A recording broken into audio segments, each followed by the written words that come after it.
But I think the development of full artificial intelligence will spell the end of the human race.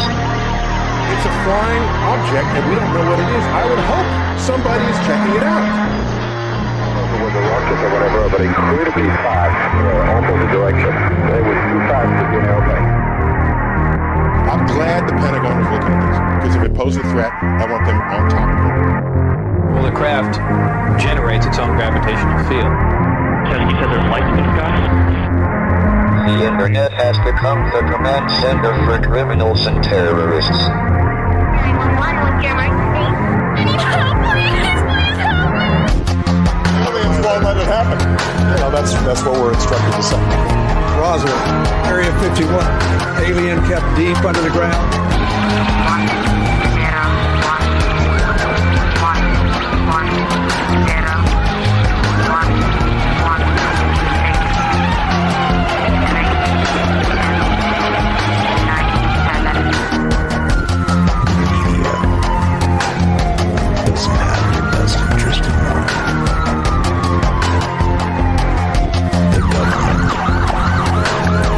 Self-serving. You're here for a reason.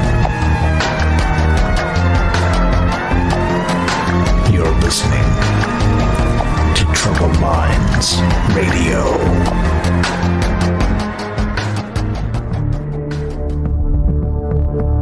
Broadcasting live from a secret bunker just off the extraterrestrial highway. Somewhere in the desert sands outside of Las Vegas. From somewhere in space-time, loosely labeled Generation X on planet Earth.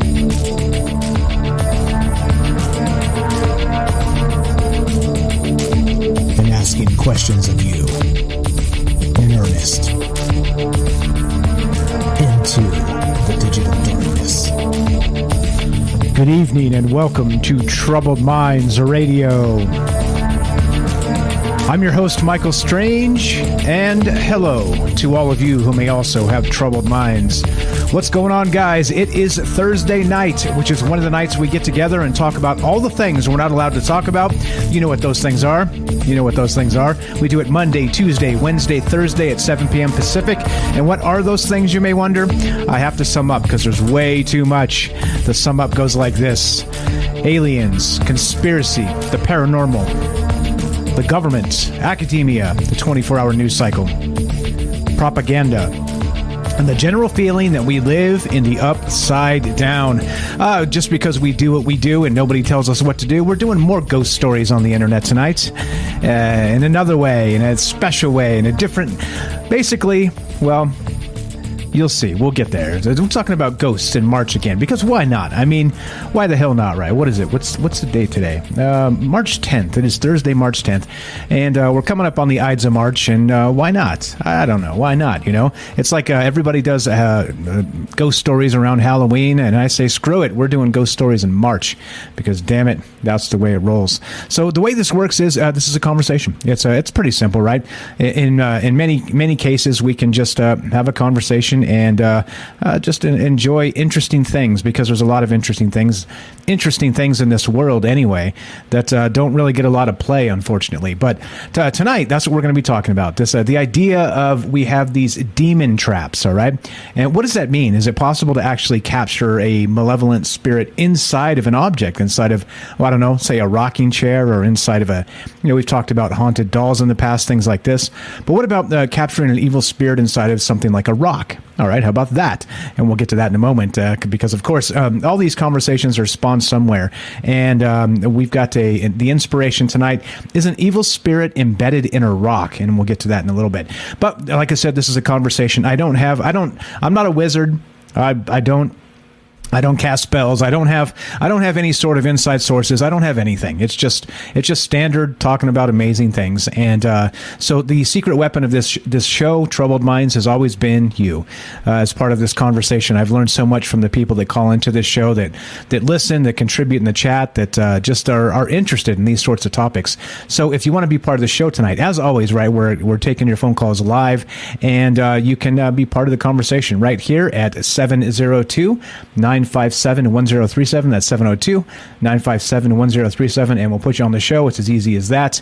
And what that means is, what it sounds like.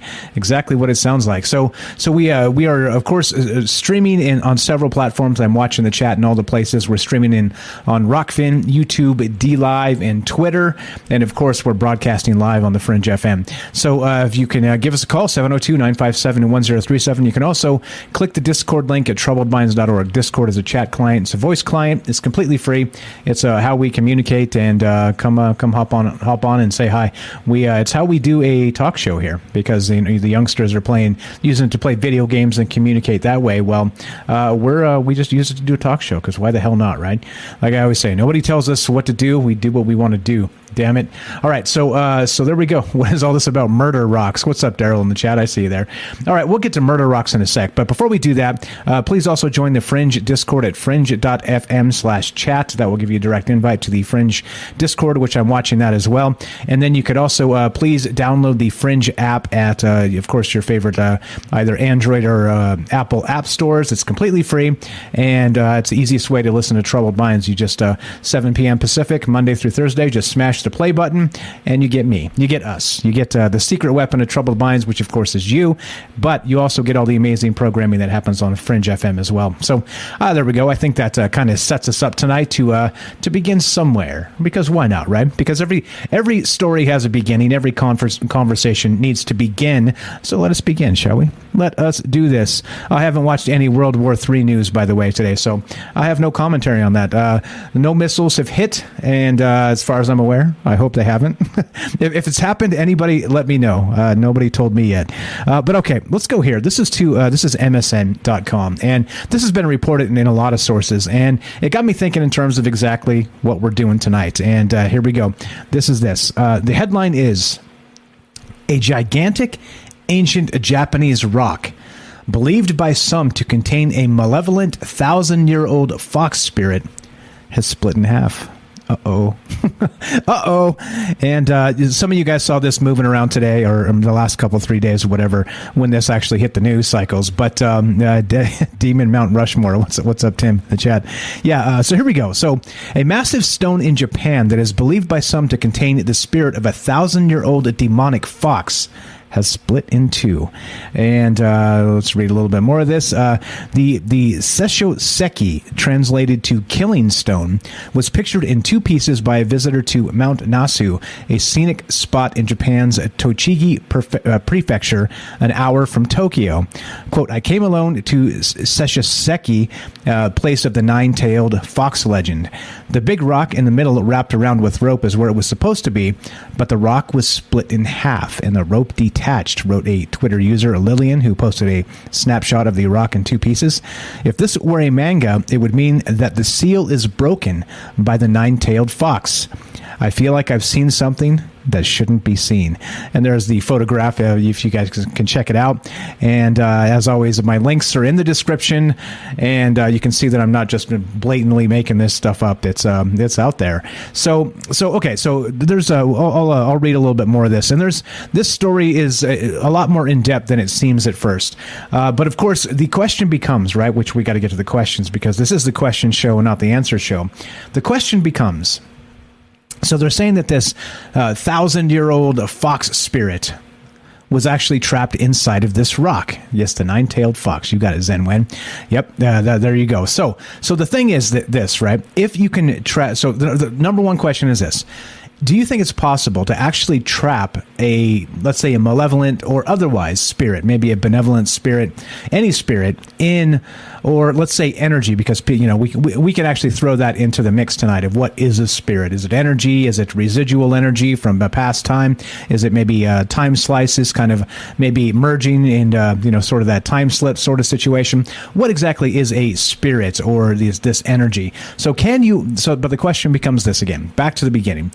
Can you trap a spirit inside of an object, okay?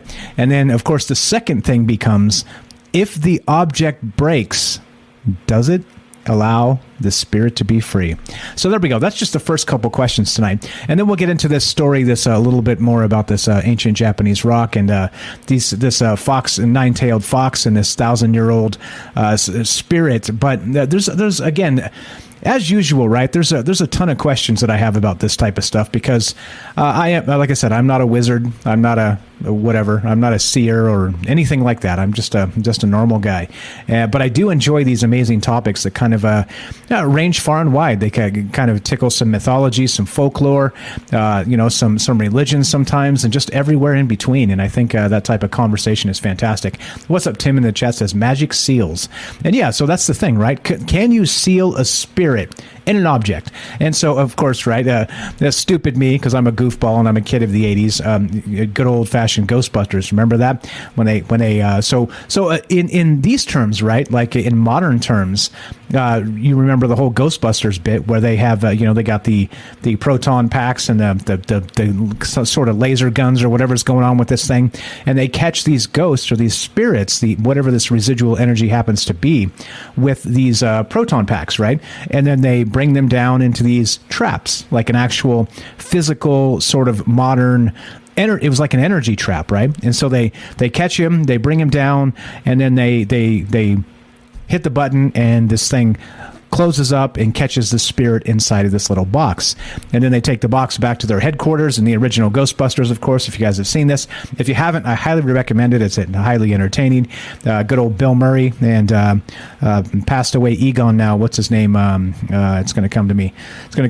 Is it not Raimi? And it'll come to me. Anyway, so the question is this, right? The question becomes, can you actually capture a spirit and then trap it in an inanimate or otherwise object? And so, of course, what was the term from Ghostbusters, which I had to say it because, right, what they did is they caught, remember the scene with the ballroom? They go in there and just tear the place up, and then they bring the ghost down into the box, and they catch him, right? They catch the ghost. And there's two ghosts, I think, in this instance. Maybe I'm confusing the first and second movie. You'll have to excuse me. I didn't have time to watch them both to make sure I was clear on my 30-year-old memories, but it goes like this, right? They catch him and they do the high five, and they're like, 2 in the box, ready to go. We be fast and they be slow, if you remember that. That's straight from the original Ghostbusters. But it really goes to the heart of what we're talking about tonight, back to the idea of this spirit, right? This spirit box. Not box, rock, like this actual rock that has this 1,000-year-old malevolent fox spirit captured in the rock itself, right? So then the second question again kind of becomes exactly that. What happens if you break this rock open? Or let's say you capture a spirit in, like I said, a rocking chair or maybe a doll or things like this. Yeah, Oxyuki's got it right. Don't cross the streams. Exactly right.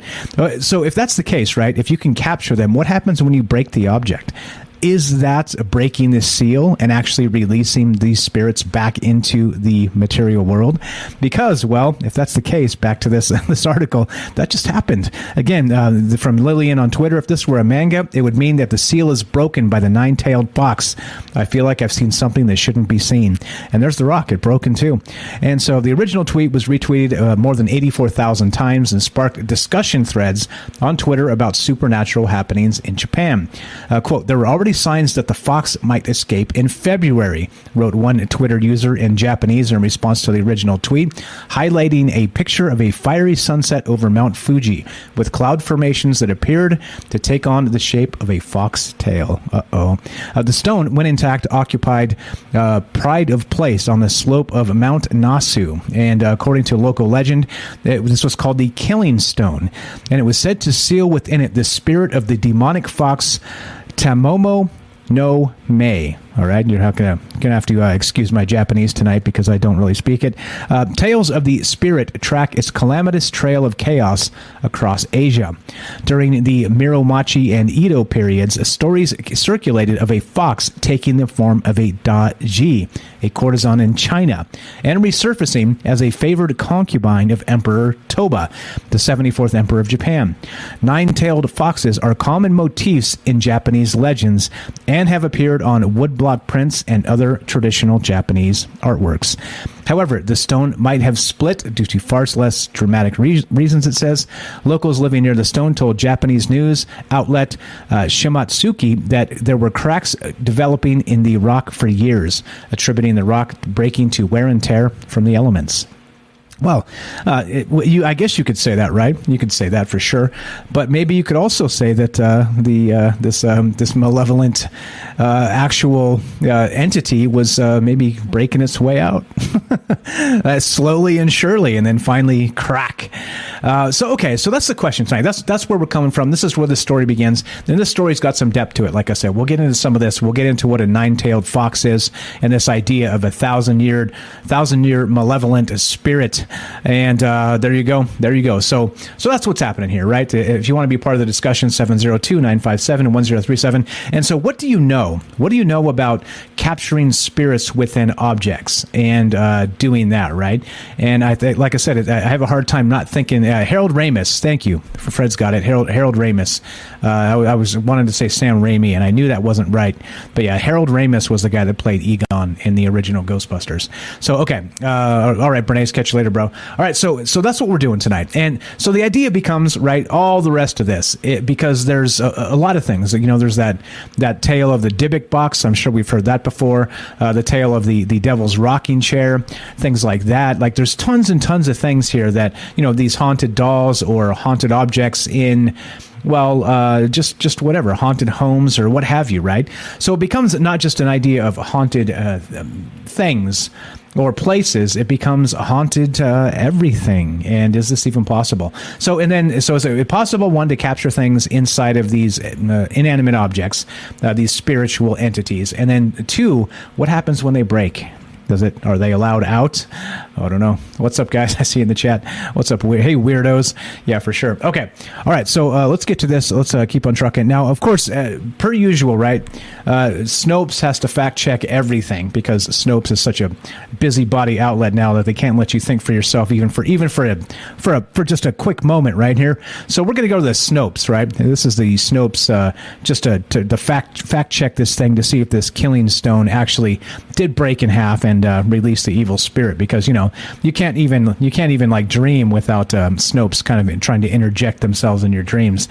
So let's go here. Japan's killing stone rumored to house an evil spirit is split in half, and this is the Snopes.com, the fact check extraordinary website that has become the Ministry of Truth, the arbiters of truth, and also full of crap if you ask me. But let's see what they say. Whoa! The claim is a photograph shows Japan's Shesho-seki, the killing stone, after it broke in half in March 2022. Hey, check it out. Snopes says true. Yeah. Nice. Hey, Snopes got one right. I can't even believe it. I can't believe it. Here we go. Let's see what they have to say. Because even more entertaining typically than their, fact check, the check mark or the mixtures or whatever they say, right? Even more entertaining is what they have to say about these things. So here we go. Let's read some of this. In March 2022, a photograph was circulated on social media of a famous rock in Japan called Shesho-seki, or killing stone, that supposedly housed an evil spirit. This picture was often attached to a caption claiming that it was recently found split in half, and that the spirit named tamamo-no-mae, or nine-tailed fox, had been released. As for the facts, well, we have nothing too concerning about the existence of the evil spirit. Oh, thanks, Snopes. You're great. Which is, after all, the article continues, a mythical entity. We can say that the killing stone truly split in half in March of 2022. Shesho-seki is located near volcanic mountains in Nasu, Japan. According to the Japanese mythology, the spirit of an evil nine-tailed fox who walked the earth in the body of tamamo-no-mae, a beautiful woman who attempted to kill Emperor Toba in the 1100s. There's the spirit. So Jiso, a Japanese English Dictionary writes this: the killing stone is an object in Japanese mythology. It is said that the stone kills anyone who comes into contact with it. The stone is believed to be the transformed corpse of a tamamo-no-mae, a beautiful woman who is exposed to be a kind, nine-tailed fox working for an evil daimyo plotting to kill the Japanese emperor Kano and take his throne. That might be Kanoe, I don't know. It sounds Hawaiian to me, maybe not. As told in the Otogizoshi, oh boy, my Japanese is shining through here. When the nine-tailed fox was killed by the famous warrior Miura Nosuke, its body became the Sesho Seki, which of course is this rock. All right, and so this again the name of this, by the way, is a kitsune. A kitsune is what they call this these fox spirits. Okay, and we'll get to that as we go tonight and kind of flesh out this whole idea of what this means. But pretty good stuff, if you ask me. I mean, good on Snopes for getting some of this right, because yeah, true. Hey, true guys, true. Snopes says it's true, so it must be true. There you go. You can relax now. Everybody can relax, right? Okay, so the Japanese news website Yomiuri Shimbun reported that the killing stone split in two in March of 2022. This just happened not that long ago. The news outlet talked to the Nasu Town and Tourist Information Center, who confirmed that the stone really cracked in half. Officials said there had been a crack in the stone for some time and that rain and freezing temperatures may have led to the splitting of the stone. According to the Nasu Town Tourist Information Center, on the afternoon of the 5th, tourists posted a photo of the Seshoseki cracking on SNS, and officials of the association confirmed it locally. The stone may have been cracked for some time, blah, blah, blah, and let's see, it's natural, so it can't be helped, was the quote, but it's a shame because it's a symbol of the local area. And, well, what do we do? What do we do with the released spirit? So that becomes the question tonight, right? As we're doing this, as we're talking about this, what do you know about this capturing evil spirits in this rock or in any other something, right? What do you know about it? And is this something that can be done? And of course, we've talked about the Devil's Rocking Chair. We've talked about the Dybbuk box.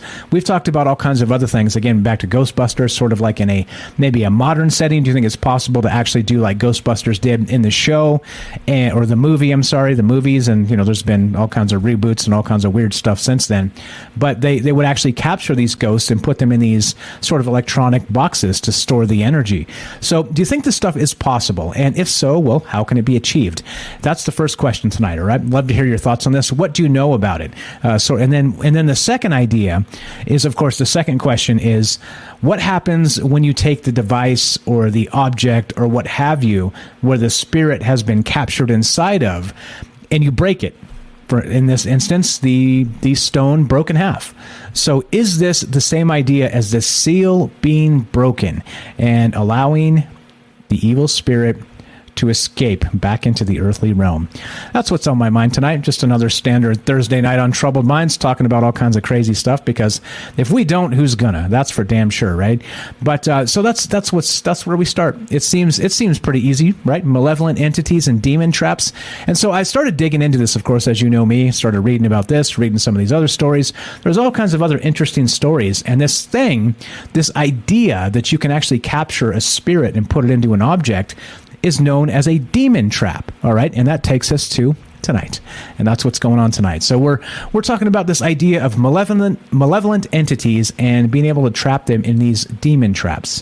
What do you know about it? Do you think it's possible? Or, once again, per usual, damn it, Michael Strange, now you've done it.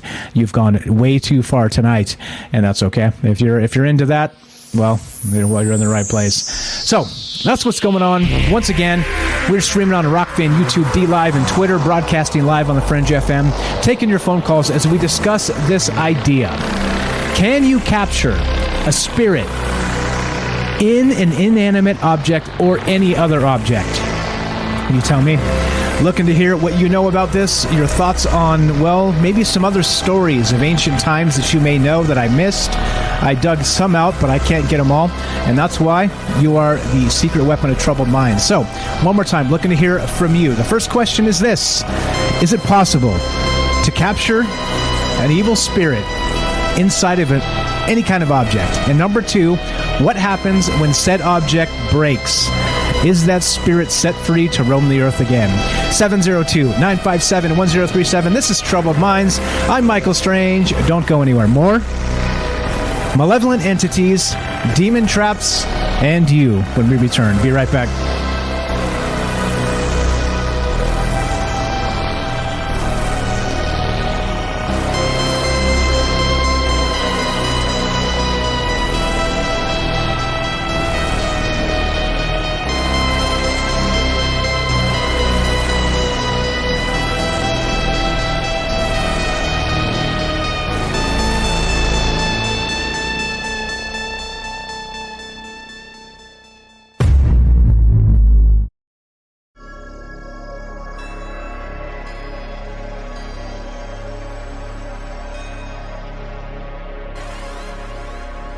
Welcome back to Troubled Minds. I'm your host, Michael Strange, and we are streaming on Rockfin, YouTube, DLive, and Twitter, and we are broadcasting live on the Fringe FM. And tonight, we're taking your phone calls as we discuss the idea of a demon trap. What the hell does that even mean? Well, we've got this rock in Japan that supposedly housed the spirit of a 1,000-year-old shape-shifting fox, and recently, that rock broke open. Does that mean the demon was set free, back into the world? Or have I really done it this time? And damn it, Michael Strange, you've gone too far.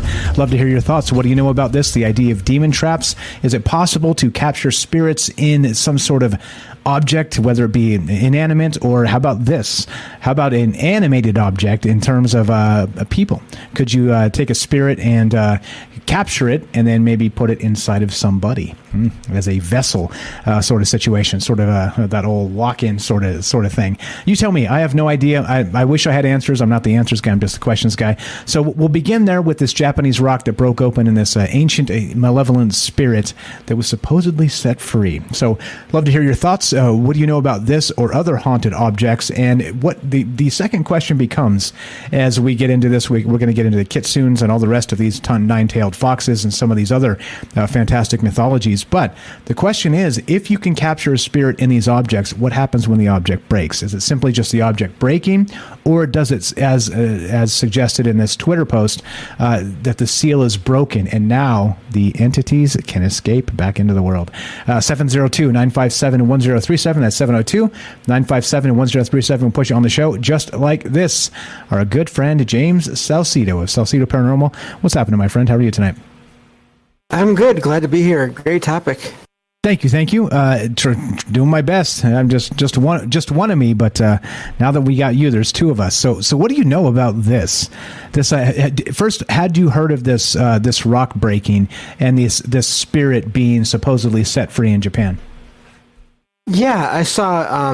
I believe Kelly shared a post about it in the Troubled Minds Discord the other day, and I just thought it was pretty ironic considering everything else we have going on in the world. You know, why not add that to the mix?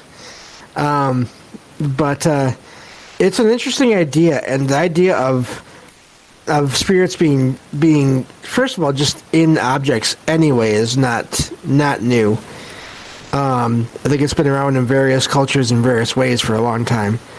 Not always even necessarily bad ones, but just different, almost like nature spirits being inside objects, and different aspects of nature in terms of materials and all of that. But especially I think with rockets and stones is interesting because of the minerals that are in them and the magnetic or electromagnetic properties that they're said they have. I'm wondering right now what that stone was made out of. Yeah, I didn't go that deep into it, but now that I hear you talking about this, and this is exactly why we do it live, because you're going to bring things I didn't think about. But also not just the minerals, and what about like the water content in these rocks, right? I mean, that's going to have some sort of maybe that's the seal itself, right? We always talk about waters as that source water as portals. What's up? Shout out to Derek out there, and that type of thing. But what if that's actually what's sort of sealing them inside of these rocks? Yeah, fantastic take. I hadn't even considered that. Very, very, very good. So go right ahead. Great stuff as always. Well, and of course, this just has me thinking of. It's kind of ironic, also in a way. I'm going to be starting a little mini series of shows on mountains and the paranormal, and my show starting this Friday, and it's making me think of, mountains. They're huge masses of rock, So and you hear about, again, there's so many.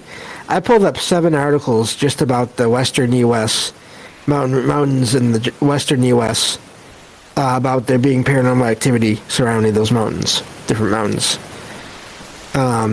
just within a few hours' time. So, and the idea of trapping things in other objects, I don't know so much about the act of doing that. I don't look into a lot of the darker side of the paranormal too much, but I do know that objects have been found to have, paranormal activity surrounding them for a long time. And so that's an interesting idea of, not only objects that have been created by people, but natural features like rocks and stones. And what happens, what if something was in there, whether it was placed there on purpose or not, and then over time, like with this rock, it breaks. Does that then release the energy of whatever that is? Yeah, and I think that's an interesting idea, and I think it's possible. Yeah, and like we said, a great point on the maybe the minerals inside of the rocks as being part of this prison, maybe this supernatural prison, and maybe these source waters like Derek's always talking about as well. Maybe some of that would go into what would sort of hold this entity, this maybe energy, and pretty wild stuff. So I guess you could take it. I mean, they have the Devil's Rocking Chair, the Dybbuk box, things like this, like Annabelle. We've talked. James and I, matter of fact, a ways back did a show specifically on the haunted doll, on that whole take. So it is interesting that it's not a new idea. Clearly, we're talking about like thousands of years ago here. So 1,000 years ago is when this happened in this Japanese mythology. But then also at that point, this spirit that was trapped in this rock was also more than 1,000 years old then. So we're talking about thousands, plural, of years here, where these ideas have been just kind of floating around in the zeitgeist, I guess you could say. So what does it mean though? If it cracks open and you release this spirit, well, then now what? Now what, James? How do we get this thing back? Uh-oh. Yeah, I think you'd have to find another suitable place with similar stones and rocks, and I think it's hard to say without the the original rituals maybe that were done, maybe to put that in there, if that was how it was done, or if not, then the right circumstances. But it always does seem like with a lot of these cases, there's these cycles of this evil being out there in the world, and then it is captured, and then it's breaks free or is released at some point later on, and then this whole cycle of, or this whole idea of good versus bad, or good versus evil, and light and dark, the whole cycle of all of those things in a way, and conflict, and just I think that goes back as far back as anyone was around. Yeah, back to the good old-fashioned tale of good versus evil, right? And these, not just in the hearts of man or whatever, but also in these spiritual entities that predate even humans, right? I think that's the amazing part about this is how long has this been going on? Like Derek said in the chat too, like the most classic, most basic one that everybody knows is like the jinn, like a genie sort of trapped in a bottle, right? So it's somehow, some way along the line, they've been sort of trapped, literally like embedded inside of this thing, so they can't get out until that seal is broken. And in the old, the Western version of this, I'm not sure this is accurate as far as the actual jinn are concerned, probably not. But the idea that you summon the genie by rubbing the lamp, you get the 3 wishes, and then the jinn or genie goes back in the bottle, or at some point is set free. Pretty wild stuff, right? So I guess if you did break it, and because I mean, if you break the lamp in those terms, the genie just doesn't escape, right? They're still bound to the object, as far as I'm aware, right? I think I've heard different versions of that. That makes me think, and that's something else I want to bring up, is the idea of of Ouija boards or spirit boards. You know, where people who use them have strange things happen, and then they try to they break them. You know, and then the activity doesn't stop because the idea is that you just basically released whatever was in the board or attached to the board. So there's this idea that, you know, the best thing to do is not to break it, or even not always to set it on fire. And this is all stuff that I've heard so many variations on, you know, the idea of what the right thing to do is for something like that. So I'm not saying I know, but the people have done in some cases is either make sure it gets thrown out and taken by, you know, funny as it sounds, by the local dump, you know, garbage truck, or literally bury it in the ground. Yeah, with some kind of spell to keep whatever's in it from escaping. I've heard that as well. So actually, James, you should walk out and check your mail, because I think you may have a gift for me in the box. No, I'm just kidding. Well, now I'm never going to check it. Thank you. Thanks a lot for that. No. The old joke is I keep telling James I'm going to send him a Ouija board, and he's like, nope, we're not doing that.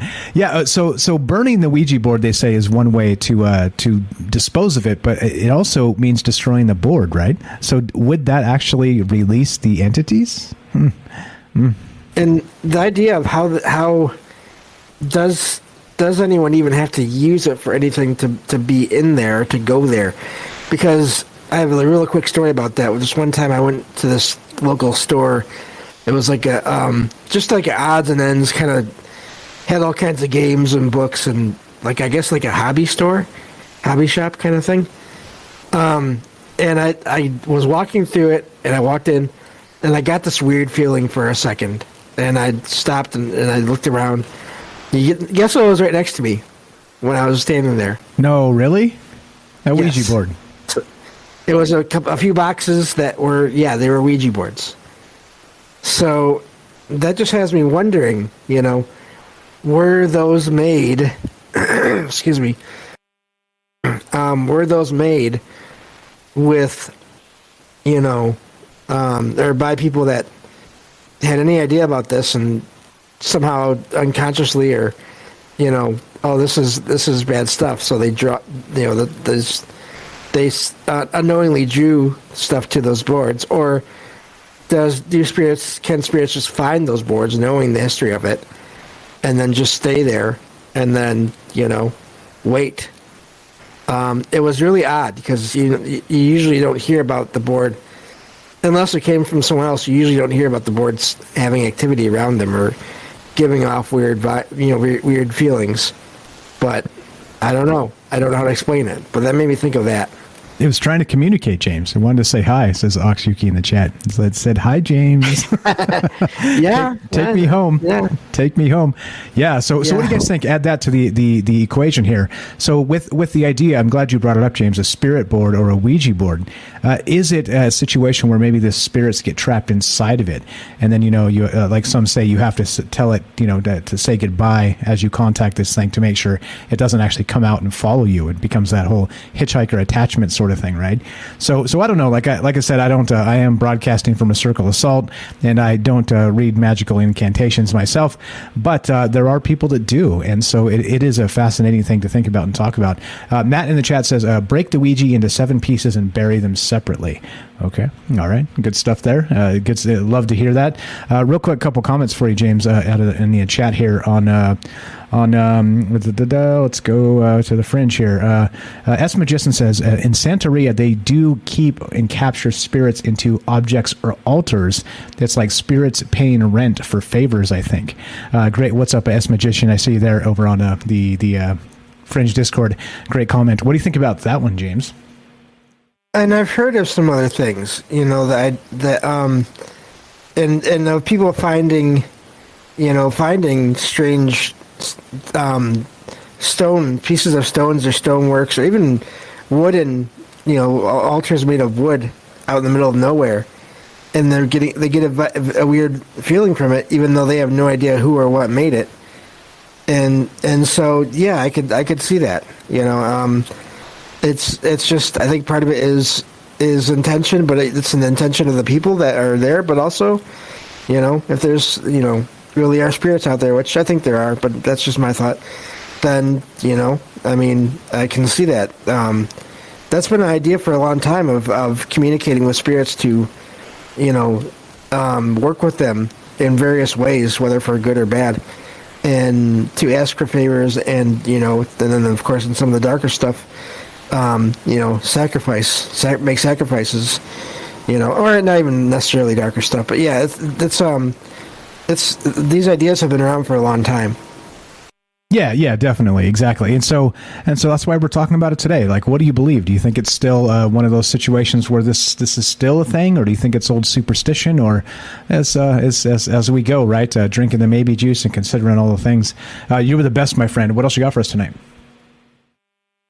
Well, I think that was it for now. I may call back later on tonight after some more calls. Hopefully, I might, if anything else comes to mind. But great topic, and thank you for having me. Always a pleasure. Thanks for calling. Thanks for being here. James here, a good friend of mine. He's got a podcast called Salcedo Paranormal. Check it out. He goes 5 nights a week at 5 p.m. Pacific time. That's 8 p.m. Eastern, and you can go hang out and do it live with him. And as he does these great paranormal talks. So check it out. Link is in the description. Come say hi to James. He's a great dude. It seems like it, and it is the truth. James is a great dude. Thank you very much, bro. Appreciate it. And thank you. Good night. Thanks, bro. You too. And so we're going to keep on trucking. We're going to keep on talking about this. Now, back to this same idea, right? So we're the concept tonight is this idea of a demon trap, right? Or being able to trap entities in objects. Okay. And so again, like Derek was saying, the most basic would be the genie, the jinn, like the one that most people know about, sort of in that I dream of genie Western culture sort of thing, right? As they kind of watered down the real stories. But what about these actual ancient stories where these things came from? Do you think there's something to this?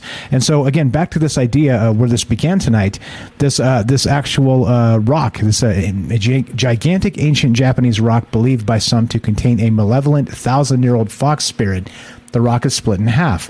And so my question becomes on top of that, well, if you were able to capture an entity inside of an object and it breaks like this, is there some way that it's actually allowing the spirit to be free? And that's what's on my mind. That's what we're talking about tonight as we consider all the things. And I'd love to hear your thoughts. 702-957-1037. That's 702-957-1037. We'll put you on the show. Now let's get to this. So again, this 1,000-year-old fox spirit. Let's get to that. I thought this was pretty fascinating. There's this thing called a kitsune, all right? And this is straight from the Ministry of Truth Wikipedia. And in Japanese folklore, the kitsune, literally the Japanese word for fox, are foxes that possess paranormal abilities that increase as they get older and wiser. According to yokai folklore, all foxes have the ability to shapeshift into human form. While some folktales speak of kitsune employing this ability to trick others, as foxes in folklore often do, other stories portray them as faithful guardians, friends, and lovers. Foxes and humans lived close together in ancient Japan. This companionship gave rise to legends about the creatures.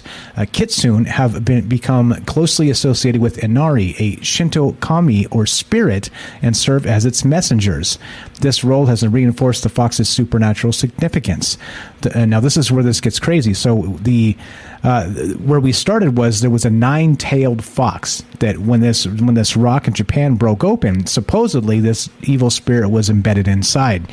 And so they say, was the seal broken? Did this 9-tailed fox actually escape now? But the reason why 9 tails, listen to this. It's the more tails a kitsune has, they may have as many as 9. The older, wiser, and more powerful it is. Because of their potential power and influence, some people make sacrifices to them as a deity. Conversely, foxes were often seen as witch animals, especially during the superstitious Edo period, that would be 1603 to 1867, and were thought of as goblins who could not be trusted, similar to some badgers and cats. And I was reading all over the place about these kitsunes, and we'll get into more of this and some of the characteristics and some things if you're into it, because I thought it was pretty fascinating. But the whole 9 tails, right, is that the kitsune itself, as they become older and wiser and more powerful, and they grow more tails, okay? And the maximum amount of tails is 9 tails. And so this entity, this out of this killing rock in Japan, has actually have a 9-tailed spirit embedded inside. What's up, Matt? Matt in California says, Tails from Sonic the Hedgehog had 2 tails. Tails, yeah, see? There you go. So just coming up in the world, not quite 9-tail power yet, but there you go. There you go. So let's see. What else is here? So the rock, again, is called the Sesho Seki, or Killing Stone.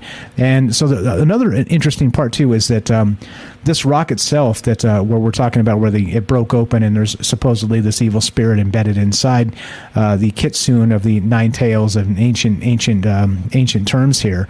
But basically, it's in this area of like a volcanic mountain, okay? And so I thought it was an interesting parallel that they say that this particular rock now is supposed to kill you if you come up to it and touch it.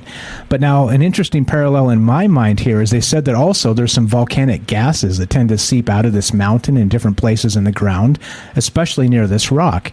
And so it kind of takes me back to that idea of, the ancient Greeks and their fortune telling with the oracle at Delphi, right? And that whole situation where they had like this trance-like state from these, noxious or even toxic gases that were seeping out of the hot springs underneath the oracle chamber, or again, sort of from the bowels of a volcanic mountain nearby. So it's kind of both, right? It's like, wait a minute, now we have not just the same idea of maybe fortune telling, but then this other idea here where this rock can actually kill you if you come and put your hands on it and actually touch it.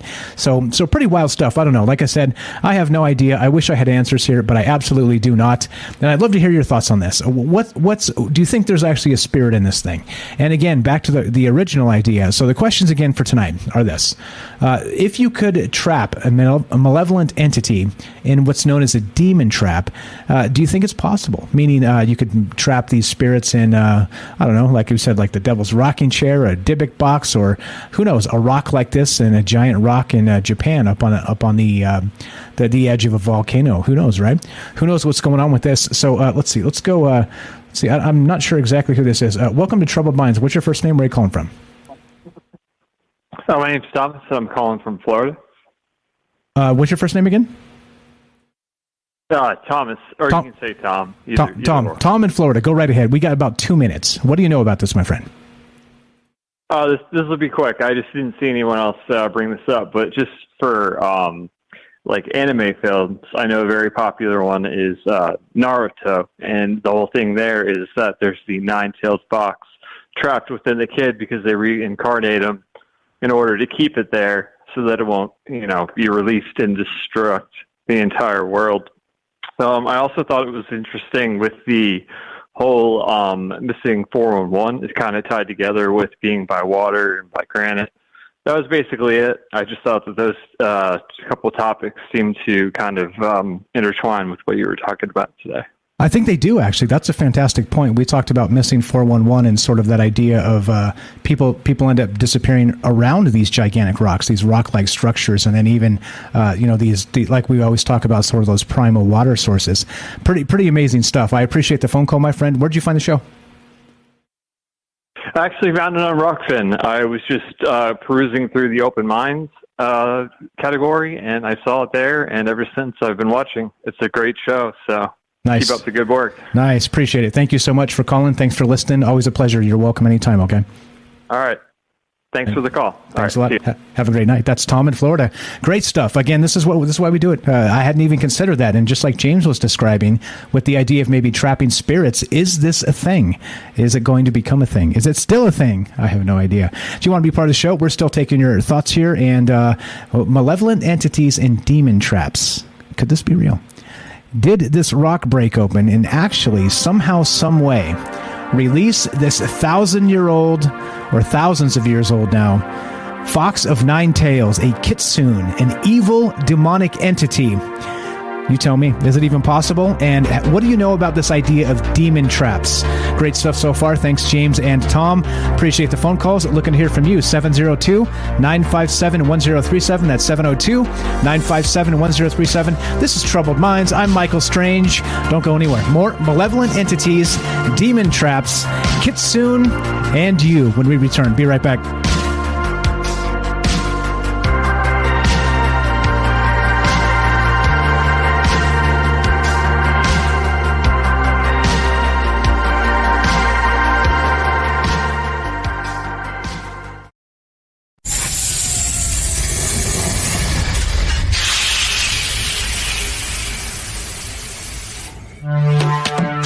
We are talking about the alien abduction phenomenon. The aliens are looking through your eyes and they're accessing your optic nerve. I'm doing that. And through that optic nerve, they're transferring to your brain. People are random images as they traverse neurons in your brain. So all right. So maybe, and they also feel them planting or receiving memories or ideas or images.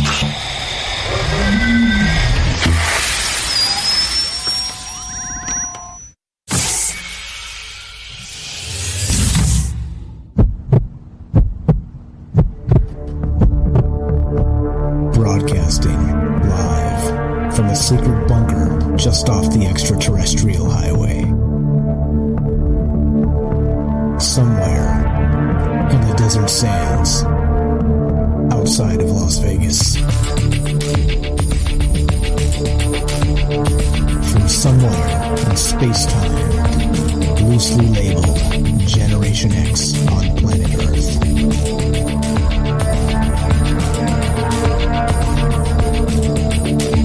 And asking questions of you in earnest into the digital darkness. good evening and welcome to Troubled Minds Radio. I'm your host, Michael Strange, and hello to all of you who may also have troubled minds. What's going on, guys? It is Thursday night, which is one of the nights we get together and talk about all the things we're not allowed to talk about. That would be Monday, Tuesday, Wednesday, Thursday at 7 p.m. Pacific. What are those things we're not allowed to talk about? You know what they are.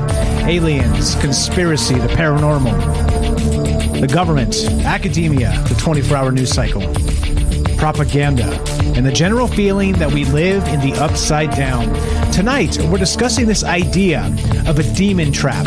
What does that mean? Well, there was a rock, a 1,000-year-old rock, basically, that broke open, that was supposedly holding a spirit from the old days, known as a kitsune, a nine-tailed fox.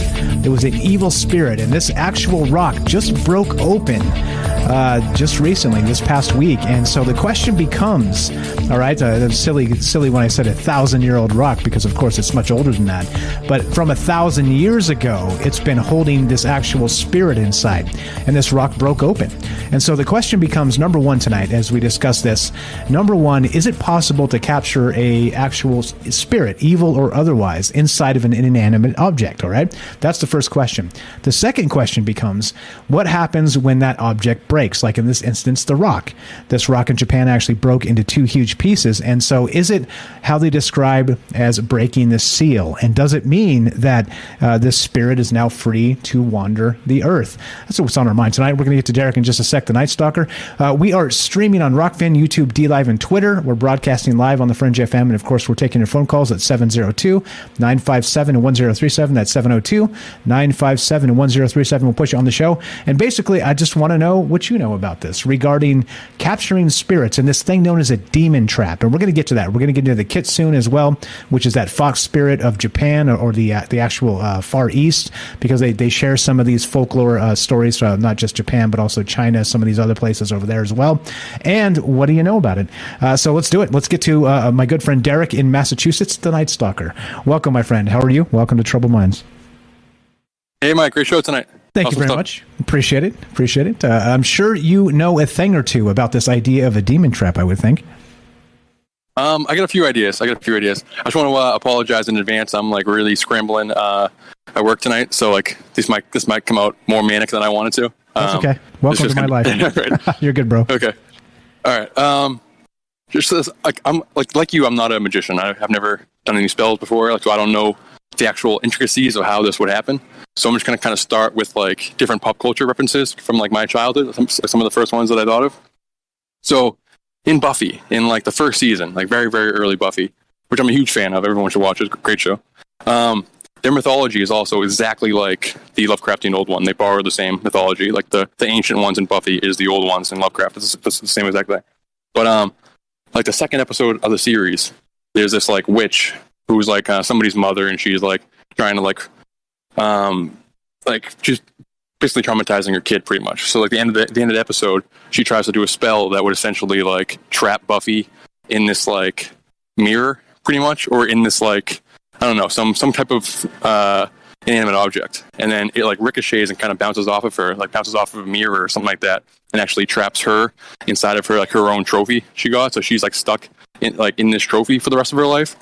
And then that's a person, that's not a demon per se, but it's like magic to trap somebody in an object. So then people kind of walk by the trophy for the rest of the series, and it's like something weird about this trophy. It kind of seems like the eyes are kind of following me around, you know. and then like it's just kind of like a running joke about the whole show.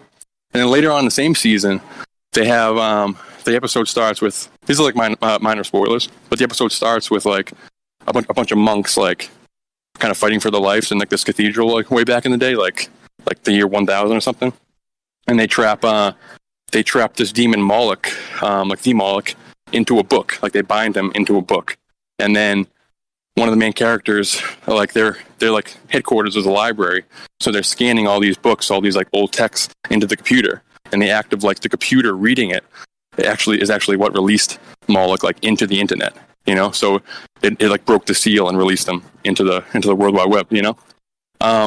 And then, which is like I'm going to touch on later on, like in the call, like that's a huge part of it, the electronic part of it. But then, like maybe my favorite movie of all time as a kid is the Power Rangers movie. And like in that, the bad guys like Rita and Lord Zed, they release Ivan Ooze from his underground prison. He was trapped in this like cosmic egg with this like seal around it, and they had to be released by like this magic that the bad guys had and stuff. So those kind of all lead me to the same like thesis, is that like because you asked how do you like bust them out of there, like if you break the rock, will they escape from their prison? And I think essentially like whatever the seal is probably like the seal needs to be broken. So if the seal is just like whatever the ritual was just to put the entity or the being into an object, then that seal is just the object. And if you break it, it'll probably bust loose, like unearth a coffin or open a tomb or yada yada. And in those cases, usually those things are like buried like really, really deep. And so like people that don't come like wandering across it and open it up and like release the seal, or like guarded by like a 3-headed dog, or guarded by like some type of monster that keeps the seal from breaking, you know. Or like the spell is the seal. So like Doctor Strange keeps like his time stone in that necklace, and in Avengers, he's like, I think you'll find it hard to undo a dead man's spell. Like basically like the seal is what protects it. So in order to break that seal in this case, you have to do like an incantation, or you have to have the reverse spell. So I think it's just in like the genie lamp, you have to like rub it. There's different things that need to be done in order to break the different seal. So I think how it could happen, like how these demons could bust loose, is probably dependent on what the object was and what the ritual was to actually imprison these things, you know? Yeah, that Handle makes that sense. first, and I'll move on. Yeah, that makes sense. So meaning that whatever actual ritual is holding, it's a binding spell. Like you said, I like the term you said, bind, kind of binding them like in a book, but binding them in sort of into an object. But so that would mean to unbind, it's not a physical damage that actually takes it apart. It becomes, you have to actually sort of undo what you have done to release this entity, or maybe be tricked into undoing what has been done, right? Exactly. Something like that. Different things might require like different types of locks, you know. Some like in some instances it might not require any type of incantation. It might just be like, yeah, you're trapped in a rock, or yeah, you're trapped in a statue, or you're trapped in an urn or something like that. And because there's no spell, we're going to make sure we take this urn and bury it as far as we possibly can, or put it in this chamber, or put it behind like these trap doors and booby trap it like Indiana Jones style. You know what I mean, you gotta like pass this initiation in order to get to it. You know, some type of trial and tribulation. You know, but to the idea of like, can you put something into a like put a demon or put an entity into a vessel? And I think like I would argue, yeah, I would argue like kind of. These entities are trying to find vessels. That seems to be almost like our goal. If the human goal is to like experience stuff, it seems like an entity's goal is to like get into a vessel so that it can experience stuff, you know? And then like what leads me to believe that is like, depending on the myth, the origins of demons, or the origins of spirits, or the origins of entities on our plane is because they were trapped in a vessel to begin with. They were trapped in a Pandora's box or something like that. Everything was trapped in this one vessel and then opened up. So just ipso facto, if it all started in a vessel, you would imagine they can come back into it, you know? And that's the whole like Dybbuk box and everything. And with the Dybbuk box, that's like specific woods, specific like magics. There's like certain requirements that are necessary in order for you to put this demon like into the box, you know? Because like with animism and with animism, basically like an object can have like consciousness. Like everything has consciousness. So you might find something inside of a rock or inside of an inanimate object that wasn't actually trapped there. It's just like the consciousness of that object, you know? And then you get into the haunted doll thing. It's like, is that thing being trapped in there, or is it because it's that uncanny valley thing you're talking about? Like what's actually causing the sentience of these dolls, you know? And that's, I don't have the answer for that. I really have no idea. But what else was I gonna say? Yeah, for like the Titans thing, there's a story about like, or a couple legends about like potentially Tartarus is actually below. Like I envision it as being like some type of metaphysical prison, something like outside of our reality. But a lot of the legends explain it. Whatever killed these giants, whatever trapped these giants or these monsters or these old gods or whatever, is actually like beneath a rock, or is actually like beneath the British Isles, or is beneath these boulders, you know? And like even the Jesus story has like a boulder that blocks his tomb to like keep him from getting out. It doesn't work in that story, but like they use boulders to keep in these beings, you know? But like somebody mentioned or James mentioned the mountain thing, and somebody mentioned like the flesh to stone thing. And there's that mud flood theory, or no, the mud fossil theory, with the idea being that like whatever happened to these titans, they are the mountains. Like they became petrified and they are the mountains. Like that's like the mountains, like the giants laying down. It's like the silhouettes of these mountains and stuff. And they have like, which is a wild idea. And the quartz and the gold and everything in the ground is like the blood and the veins of these giant beings, you know? So it's like, what if that was a spell? What if whatever cast out these old ones? Like prison these giants in their metaphysical stone prison. What if it was a spell? Like, all right, we can't battle these things. We can't fight these things old fashioned. Let's do a spell, turn them to stone. Hopefully nobody again does it, you know? Like, I don't know. Don't undo it. That's for sure. Yeah. All the mountains of the world get up and want their world back. Yeah, that's pretty good stuff. I got an idea there on what you were talking about with, maybe, like I said, animism and the idea that these entities, these rocks or whatever they are, everything has its consciousness. So let's say this particular rock that we trapped this spirit in from this kitsune from 1,000 years ago.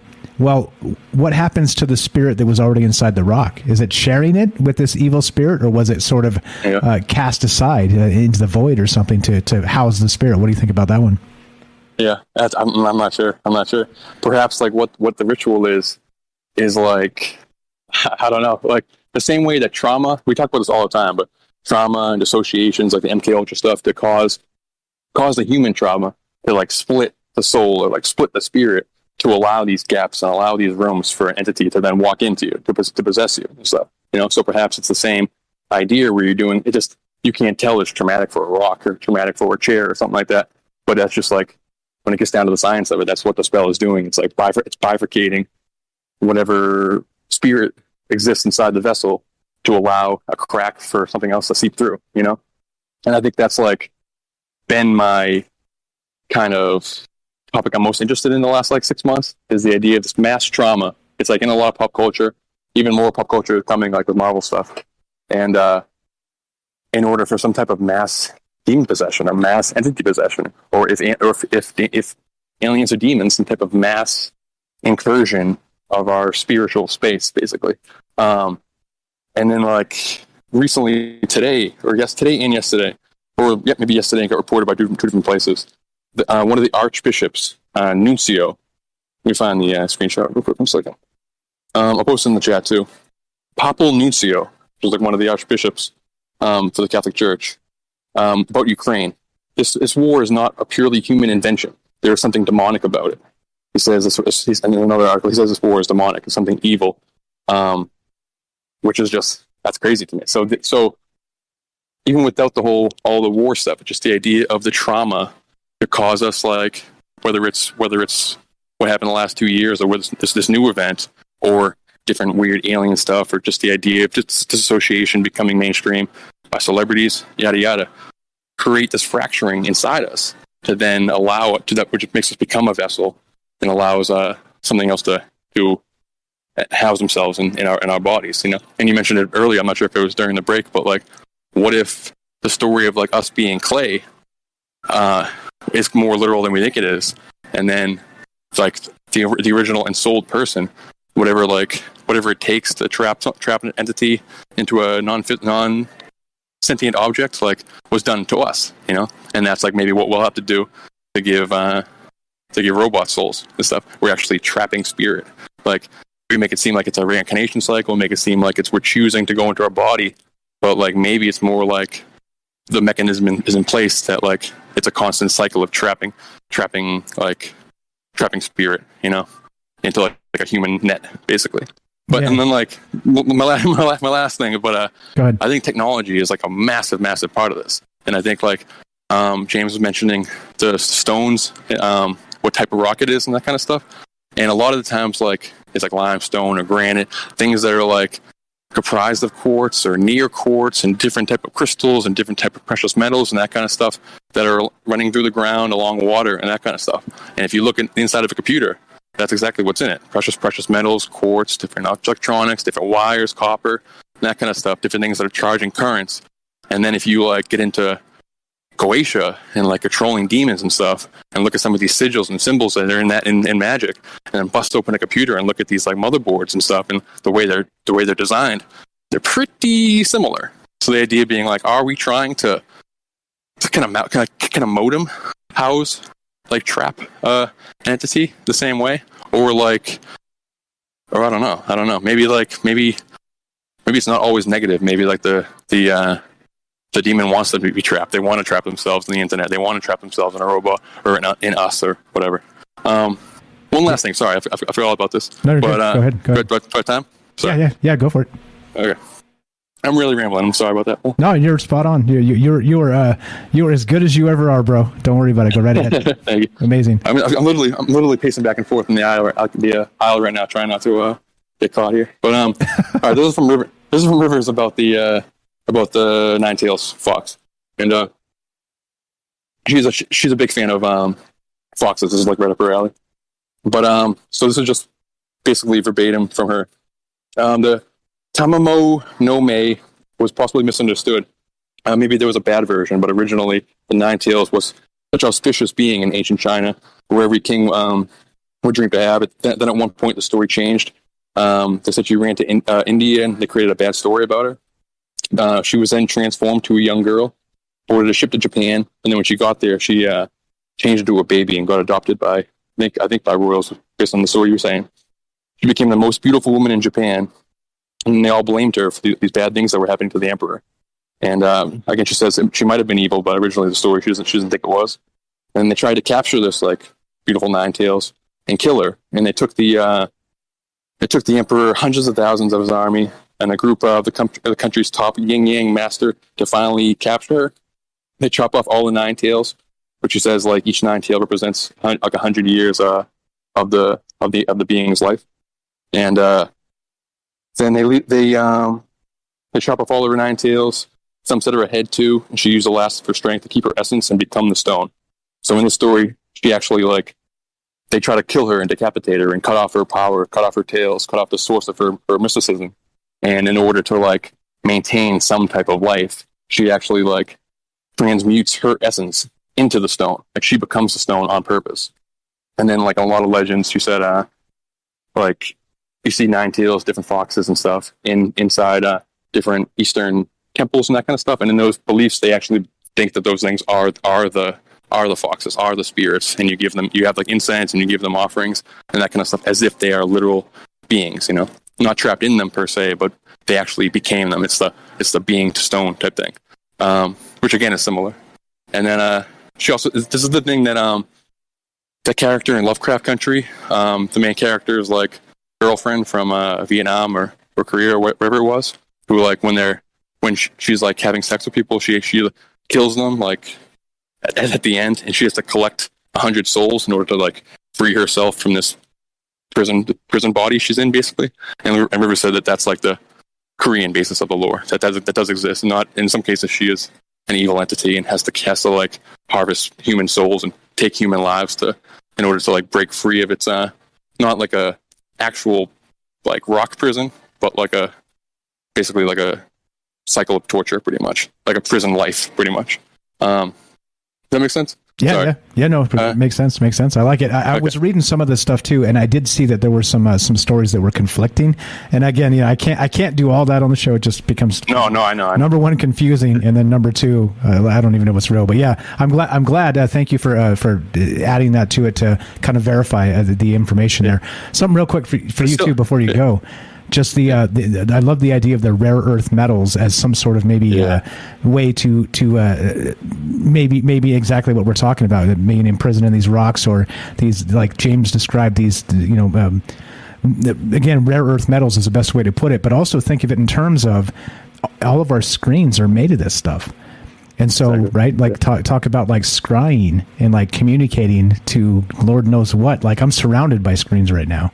Exactly. So what's watching me? And like for all we know, like the things that actually creates portals on the physical planet it's as simple as a quartz vein rubbing up against an underground aquifer or a river water like trickling through the ground, and that has a reaction, and that like all those same processes like are represented in the computer in electronics. So if a door opens in the real world through this process, why wouldn't a door open inside? Like a conduit is then created within the non-physical, within the computer, within electronics. And I think my theory is that that's the goal of it. That's what they're trying to do, especially since tech is so wrapped up in the occult. Into like the Rivers Fox thing. I mentioned it because it ties in with the idea of like whoever mentioned the people turning to stone thing, like the flesh turning to stone thing, or like the trapping the Titans in like as the mountains or in their own like physical stone prison, like Medusa style. That could be another way to think about it. I think it applies. But really great stuff. I'm rambling back. I'll let you go. No, but awesome show, Mike. You're good. You're the best. Sorry I wasn't around yesterday. For the Cthulhu clown thing, but I construction in my house all day, and so I fell asleep at like 8 o'clock. So I missed all the shows and everything last night. But that's a shame. It was right down your alley. It was a hell of a topic, brother. That was a great one. I would have called in for a long time on that one. Thank you. Great stuff. Appreciate it, my man. Always a pleasure. Derek here has a YouTube channel. Check it out. Links in the description. Have a great night. Go crush that stock, brother. I'll talk to you soon. Later, brother. Thank you. Thanks. All right, there you go. Easy as that. You can get on the show and talk about this idea of these demon traps. What is this? And again, we're talking about this kitsune, these fox spirits, this idea that this rock that's held this spirit for 1,000 years, this demonic entity or whatever it might be, or it depends on who you ask. Maybe it's not a demonic entity, but it just cracked open, right? And what happens with that? Does it mean? What does it mean? Does it mean that the spirit has been released? So what do you know? What do you know about this idea of demon traps, about this whole thing regarding, trapping spirits inside of inanimate objects? I can't even say it. And, I'd love to hear your thoughts. Good stuff there from Derek and Tag Team with Rivers. Appreciate that, guys, very much. 702-957-1037. That's 702-957-1037. This is Troubled Minds. I'm Michael Strange. Don't go anywhere. More malevolent entities, demon traps, Jennifer on the phone, and your calls when we return. Be right back. Don't go anywhere.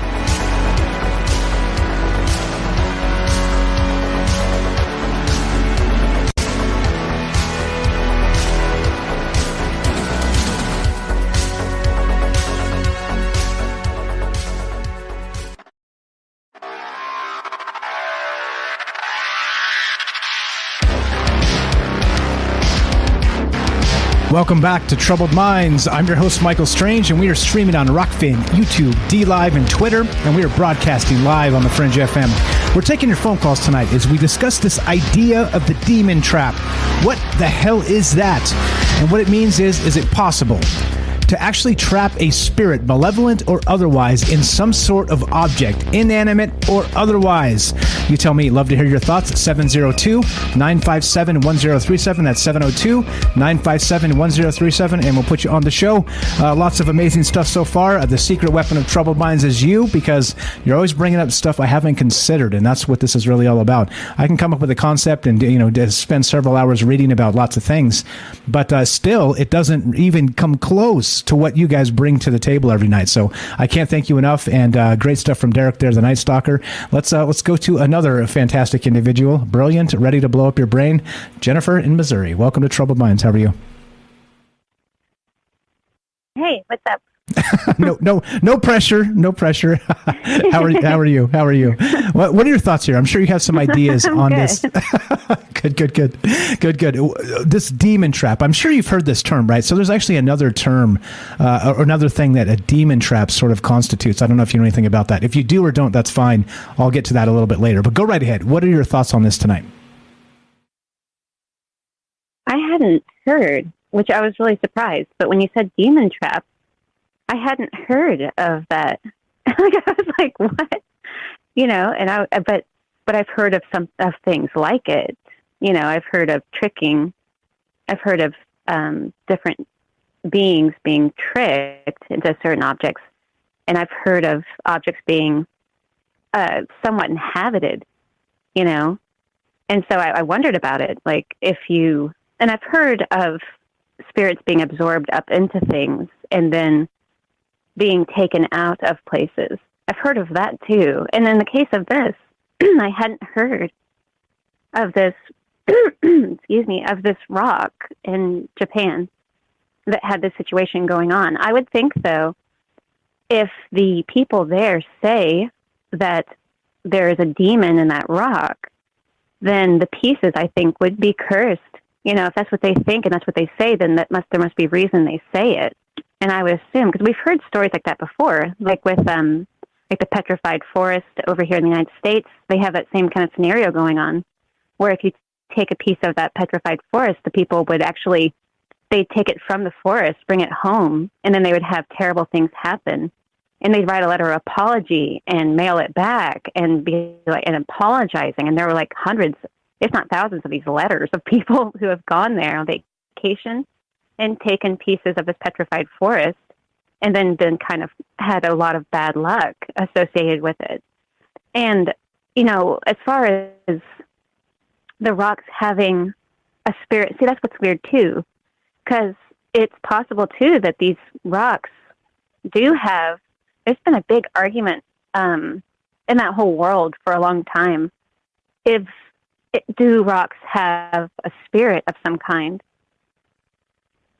I think that there's something to that, because even though there's a lot of arguing against it, they're made up of the four elements, rocks are. And they're also, they show certain types of personality traits or certain properties, anyway, I should say. Like, if you think about the magnetism in certain stones, like lodestone, pardon me, but lodestone, and that one of two naturally magnetic stones on the earth. And you think about lightning, how it's very drawn to strike. Like we were talking about the mountains thing. Me and James are going to talk about that at some point. But that lightning is electromagnetic force, and it's the same type of thing.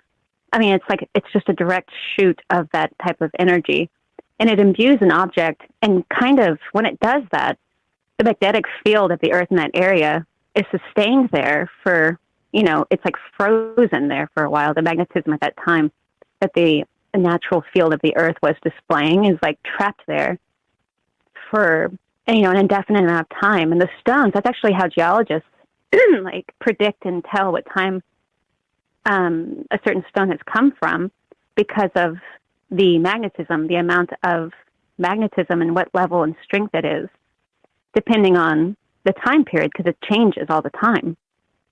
So I think that there's the possibility that stones, anyway, would naturally have some type of spirit of some kind in them, possibly because of the certain properties they have, and because they do kind of, it doesn't seem it, but they do interact with their environment by drawing other minerals to them, and because they are also, like earth and water, like humans are, it makes sense, or they're made up of similar matter like that it comes from that, then it would make sense there might be some type of spirit in the object.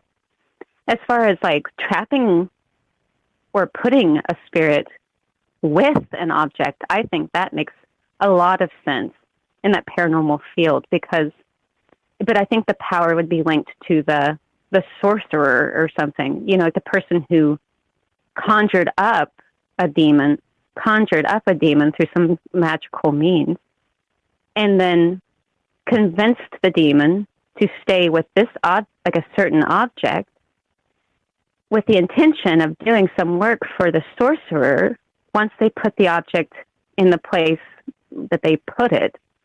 For example, like to trouble somebody or something. So I do think that, and then in the case like where they were talking about these statues, now I've heard in Taoist magic that those statues can be possessed with animal spirits, or even like hungry ghosts, like hungry spirits, or even certain demigods, because of, like they mentioned, all of the offerings going to the statue. For example, that stone, if there was all this reverence that there was a spirit in the stone, and everybody was constantly thinking that, or they were paying homage to it, some people may have done that. If they did that, then possibly a roaming spirit might go into that object and stay there as long as received the worship and the food in order to, so if it would come to that object by association, kind of like a cat. If you feed it in the same spot, it'll keep coming there. And I think it'd be similar to that. But as far as tricking them, the only time I've really heard of tricking, like the case of the genie and the lamp, it was tricked into the lamp. And I can't remember, I can't remember how it was tricked into the lamp. Yeah, same here. But I think it was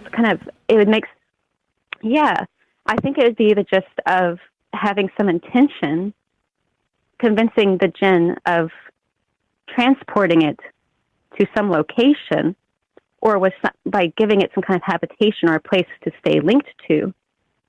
And then it becomes to where it needs to convince or somehow trap another spirit in its place in the lamp, usually the person who's using the jinn for some kind of intentions. So they would try to trick the soul into taking their place. And I've heard of things like that before, but I didn't hear about this rock. But like in other cases, I've heard of gravestones, people stealing gravestones from cemeteries and then being haunted by the spirit that was buried there. And I've also heard of it from people taking fallen branches and graveyard dirt out of graveyards, and then also being haunted by spirits that were in the graveyard by association with the place. So a lot of times it has to do with the place, it seems. And in the case of it being associated with a specific object, like in the case of this stone, the spirit was not in the stone initially, is what it sounds like, but then it began to be in the stone. So I think I would think that any piece of that stone, was it freed?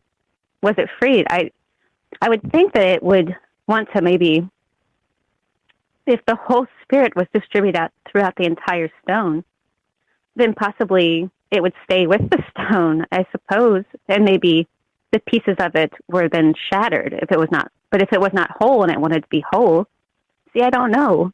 Yeah. I don't know, but yeah, interesting. I've heard about things like this, but yeah, like what Matt said, sort of with the Ouija board, right? They say that you break it into 7 pieces and bury them in separate spots, and that's how you dispose of it. So I wonder, right, if maybe something similar, it's like a sort of a ritual on the other end to break it in a proper way and separate it properly, and then maybe you could release the spirit. You know what I'm saying? Yeah, that makes sense. I mean, the burying. either I've heard of the Ouija board being left in pieces at different crossroads and things like that. There's all kinds of like folklore about that. But ultimately, I've heard with most objects that are causing a problem, they do things like that. Like they'll bury them with like not, it just depends on the background, but like with saint coins or like those things like that. Like in fact, so I've heard of people doing that and having success with it by getting rid of some kind of trouble they thought they were having, And so I don't know, but I do think that in the case of that, like a Ouija board, if it was causing somebody a problem, I wouldn't break it though.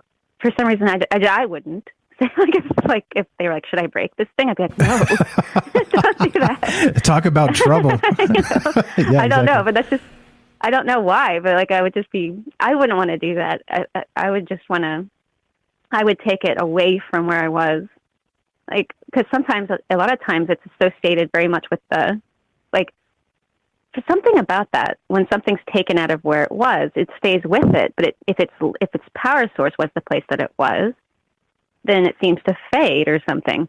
But like the burying, there's all kinds of stuff about that where the burying seems to be very effective. But with these rocks, I imagine people are going to come take pieces of it and be cursed, most likely. Like that's what I would assume. And then you experience all kinds of misfortune. Yeah, same as the petrified forest, Right, exactly. So I wonder, and they shouldn't do it. Yeah, it's funny you bring it in terms of this and sort of like a gravestone at a cemetery. I actually was through my reading, as you know, I go through all kinds of stuff, but before we start the shows, and in one of the things I actually stumbled upon exactly what you're describing about so these entities being trapped in stones, but not like stones like this, but like gravestones as part of this sort of situation, right? And then if they take it home, maybe they're bringing something with them that doesn't want to leave. You know what I mean? Yeah, great stuff. What else you got for us tonight? Right. I just wonder, if I don't know about the trapping thing. I'm just not sure about that, but because I think that would be a good thing to know, if you can. I've heard of people doing weird things, like absorbing them into candles. I've heard stuff like that, and then taking and dropping it in running water and things like a creek or a river. So I've heard of them attempting to, they'll close all the windows, they'll light the black candle, and they'll do all these different things in all these different rooms, and they'll leave the house and close all the windows because the black candle is going to absorb the spirit into it as it burns down.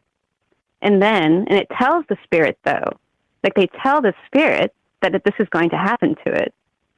So there's something to that, I think, where they're communicating with the entity, the supposed entity, and convincing it that this is what's going to happen. And for some reason, it seems like the entity becomes convinced of the magic. And then, because you've said so, and I think that it begins to believe that, and maybe somehow that draws it in, and it does exactly what you said it was going to do. The same as intending it to go into an object to go bother somebody else. There might be something to it in that whole world. And now I just stay as far away from it as possible. I'm with you. Broadcasting from a circle of salt. No thanks. I'm not doing that. Jennifer, you were the best. Thank you so much for the phone call. Always a pleasure. Jennifer here has a YouTube channel. Please check it out. Scroll down, links in the description. Always a pleasure. Have a great night, Jennifer. Thanks for the call. You too. Bye. Thanks a lot. Have a fantastic evening. There you go. Easy as that. 702-957-1037. Back to this, just to reframe real quick. We're talking about this article about a gigantic ancient Japanese rock believed by some to contain a malevolent 1,000-year-old spirit, fox spirit. The rock itself has split in half. Well, there you go. There's your inspiration for this show tonight. And I was digging into the idea here of, demons or malevolent entities or whatever trapped in rocks, but not just rocks. What about inanimate objects? Or like Jennifer was describing, there may be like tombstones, things like this. And then it kind of goes deep. And then there's this thing called a demon trap, which I didn't know existed before tonight either. I was one of those ones where I was just kind of cruising through stuff and I was like, holy crap, a demon trap is a real thing. And there's like incantations situations you can kind of scry into wood or other things, as part of barriers to keep them out or trap them when they cross a threshold they shouldn't. Things like this, right? There's a whole bunch of this that goes into what a demon trap actually is. So that's what we're talking about tonight, because I don't know a damn thing about it. So let's learn something about it and talk about it. I'd love to hear your thoughts. 702-957-1037. That's 702-957-1037. Let's go to MJ in Virginia. What's up, my friend? Welcome to Troubled Minds. Go right ahead. Hey, Michael. One thing I thought about, you guys are saying it was a nine-tailed fox, and I've heard that the stone cracked in half after 1,000 years. Is that correct? Correct, yes. Right. Okay, in numerology, the number 9 is completion. Okay? The number 1 is new beginnings. And it may have cracked in half because the cycle of the red-tailed fox is over with, and it's going to cycle into something else greater, or maybe has to get recycled and start its journey into some other animal or a person all over again, because the number 1's backed up by 3 zeros. So that makes that new beginnings very strong. So that's why the rock may have cracked in half. Like I said, the nine-tailed fox, like 9 lives. Okay. And it's at the 9th life, and it's the 9th life has ended. Perfect. And this is exactly why we do it like this. I hadn't considered that. And you're correct. So interestingly, there's 1,000 years comes up twice in this story. So this was 1,000 years ago when they say that the actual entity was trapped in the spirit. But then they say that the nine-tailed fox at that point was also 1,000 years old. So the cycle is like twice, exactly what you're saying, right? Pretty wild stuff. I love it. Go ahead. What's your take on that?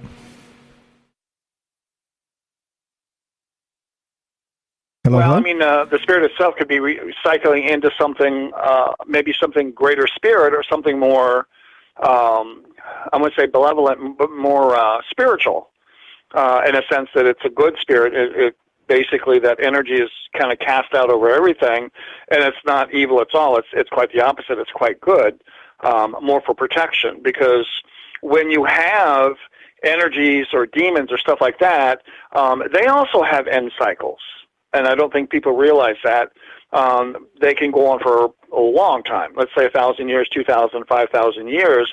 Eventually they have an end cycle too, because they experience being a demon, and then they go on to experience something else. It could be quite the opposite, to experience the good, but they're experiencing it. It's all or nothing kind of an experience. So it's all bad, then it's all good. Yeah, that's actually sort of what Rivers was saying, as a Night Stalker was kind of relaying from her, is that this actual, quote, malevolent entity was not like it was described. It was a good spirit that was attacked and actually used the last of the 9 tails to sort of become this rock itself, to protect herself, to live on. And maybe, who knows, at some point, 1,000 years later, turn the page like you're describing here. Let me ask you also, have you heard of this term demon trap? Have you ever heard of this before? No, but if you have a good priest or a good shaman, they can cast an evil energy or spirit into an object so it can be held there. And then you have to encase it in something that it can't get out of. Let's say it's a rock, and then you encase it in, let's say, crosses around it, or you put it in some sort of container, and you bless the container from the outside so the container's good. Whatever's inside it holds it. But you would have to continue repeating the blessing on it. But absolutely, yeah, to put it somewhere. If you cast it out someplace, it's just gone out there. It can return. If you put it in a container, you can keep it contained, you see, until either it dissipates within that container, it's going to wear itself out, because I just finished doing that in my house. And so, yeah, you can do that, but you have to really know what you're doing to get that to do it, because you're going to have to trick the entity into doing it, because they're so consumed with hate or whatever their demonic thing is, their expertise, that's all they're going after. And if you can get it in an object and keep it blessed and contain it there, absolutely, yeah. But you've got to be skilled. Gotcha. Okay, and it does make some sense that this has been practiced. This has probably been a thing for a very long time. And Derek, when he called in, was talking about sort of the idea of vessels as not just maybe inanimate objects like these rocks we're describing, and these rare earth minerals and maybe water trapped inside the rocks, but also what about this other situation where If you do that and you trap it inside, it was stated in the chat just a little bit earlier. I'm not sure who did it. Shout out to whoever that is. Sorry about that, because there's so many things scrolling by. They suggested this, that if somehow by natural means that rock itself breaks, and it's a natural progression, then it does break the spell. It breaks the binding. Any thought on that? You know what? I'm going to say no. I think it's just the natural progression of the cycle of the being, whether it's demonic or not, inside it. And I think the rock is a container, or a doll, or a book, or a microwave, anything, nothing electronic, but like a lampshade or a coat or just something that's there. I think once it runs its cycle out, it's actually, well, this is the thing. My mom lived on the property for like 20 some odd years, right? Mom and dad. Dad passes away. What I noticed with the property before she passed away, there wasn't many flowers around. I mean, it was like no flowers. And we had some perennials that would come up. That was about it, but they were far away from the house. But anything that was natural, we didn't have many flowers. Once she passed away, those little yellow Easter flowers had a little trumpet look to them. We had a little patch of them. 2 would come up every year. That was it. She died 2017, April. That following year, there was like 6 or 7 patches of them, and I had 30-some flowers the first year. So in one way, she used the place as a vortex because her energy was here, and she used the energy from the land and nature to keep herself alive. Because once that all happened, when she started going, things just started changing around here. So you can either draw from the energy, because once she was gone, she was gone. She didn't stick around. But you can put your energy in something, and like the house itself harbored all the old energies until, they had spent themselves trying to attach. They didn't have the strength to attach because the main battery was gone, and that was my mom. So They just sort of lingered, and they dissipated after time, and then some of them just disappeared. Some of them had to get out of here. But in a rock or an object like that, once the object, I think, starts to deteriorate, or just sort of, and their energy keeps that thing together, and once they start to dissipate, the object dissipates, and then after a while, I think it just, like, it dissolves, or like the rock, the cracks, or the object just, starts falling apart. Okay, that makes sense. That makes sense to me. That so not only do we sort of have that we can influence the energy while we're here, but also, right, once we pass, using that same space as, like you describe, a vortex of energy, it's a different type of energy because we've left, we've moved on, but things do change. It's the same entity, it's the same energy, but because it's from one side versus the other side, things do change. I love it, bro. I love the ideas. I love what you bring to the show. We got about 30 seconds. So your final thought here, my friend. Ouija boards aren't bad. All right. Because I use one, and I've never had a problem with it. I made my own, so it's not like you've got to destroy it. It's just a sheet of paper. I wrote letters on it, numbers, and I use a pendulum. And if I want to, I can just crumble the paper up and put it in the fire. If it really got crazy, and that's about it. So people have the wrong idea about a Ouija board. It's just a tool for communication. That's it.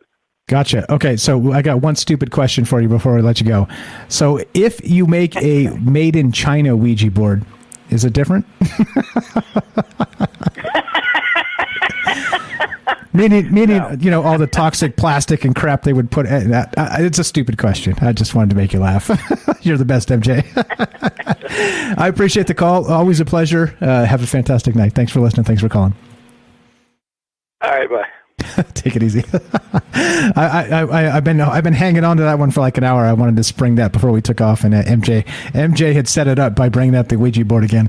All right, so as we finish, it goes a little something like this. Thank you for all the amazing calls tonight, as always, right?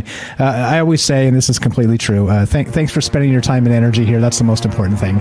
And if you want to help the show, you know what to do. Spread the word. We can beat the algorithms with good old-fashioned word of mouth. And as we finish, it goes a little something like this. If you're listening to us on the Fringe FM, stay tuned for Joe Roop Lighting the Void, and then The Secret Teachings with Ryan Gable.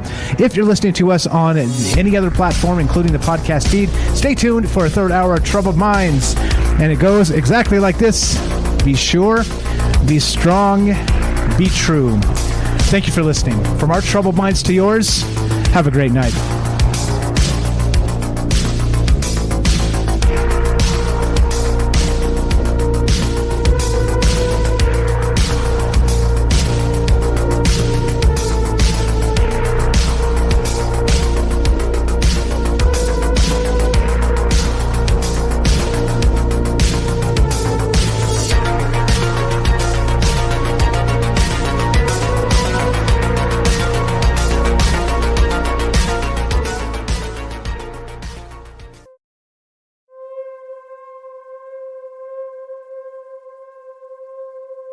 That's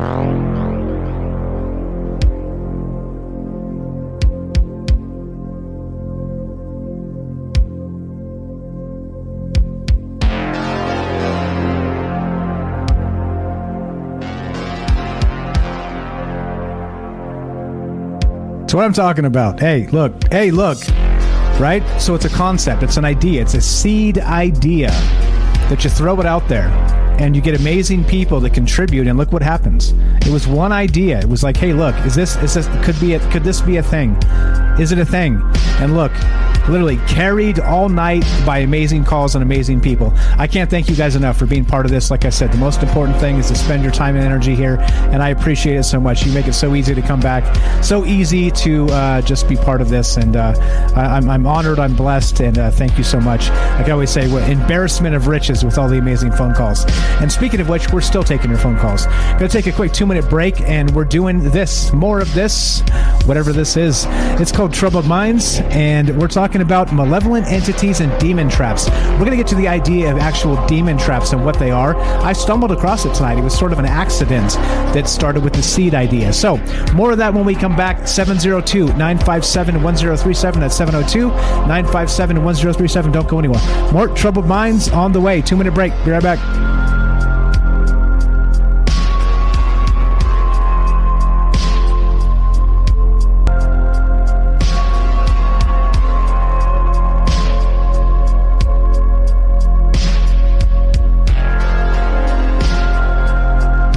All right, welcome back to Troubled Minds. I'm your host, Michael Strange, and we are streaming on Rockfin, YouTube, D-Live, and Twitter, and we're taking your phone calls as we continue discussing this idea, that's right, of a demon trap.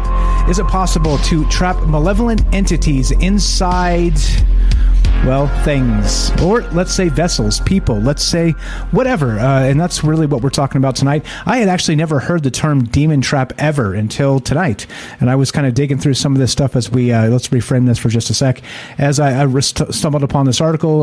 Many people shared this. Kelly shared this several days ago. I saw Stephen Cambian also shared this not too long ago on Twitter, and I've kind of been seeing this all throughout the week, and I was like, yeah, that's kind of a cool story, the idea of this, gigantic ancient Japanese rock believed to contain some sort of malevolent 1,000-year-old fox spirit.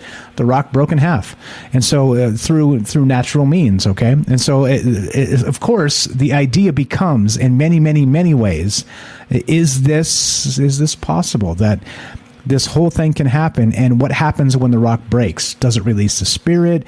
If it's through natural means, you have to have some sort of a scrying or divination or sort of a maybe something else to release the spirit, or what's really happening here. So I'd love to hear your thoughts one more time if you want to be part of the show. 702-957-1037. Let's go to Joe in Florida. Welcome to Troubled Minds, my friend. Go right ahead. How are you tonight?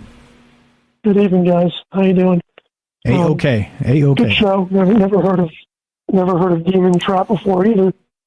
But the last caller and Jen and Derek all brought up good points and kind of reminded me of something I did this week. Like probably over 10 years now, my dad was dying,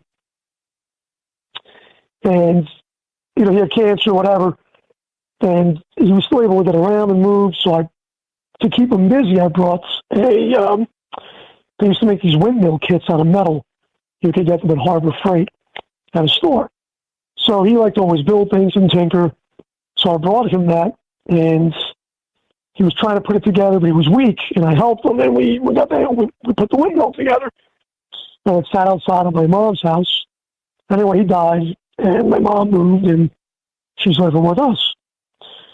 So I know I've said it before on the show, but anyhow, I've got a shed that I've built in the back. It's a store-bought shed. I've got the windmill out there. It's rusted. It's all rusted and everything. But every time I would go to that side of the yard, I would smell him. Not that he's a demon or anything, but I would smell the body odor. And I've said this before. I'm like, what are you doing hanging out in the backyard? It was uncanny. And it wasn't just me. My mom would get the odor too. So that's been here 5 years, 6 years. That little bit of an odor doesn't go away. I can't figure it out. You would think something like that would dissipate, especially in the hot sun. So my mom the other day makes a comment. She's like, she goes, maybe he wants that windmill. And I looked at her and I was like, really? And I didn't think about it. But this Sunday, I had a little bit of time off. I took the windmill out. I sanded out the rust. I was sanding it down. I had my daughter take some spray paint. And it looks brand new. We're going to put it out in front of the house in the garden. And maybe that would settle things.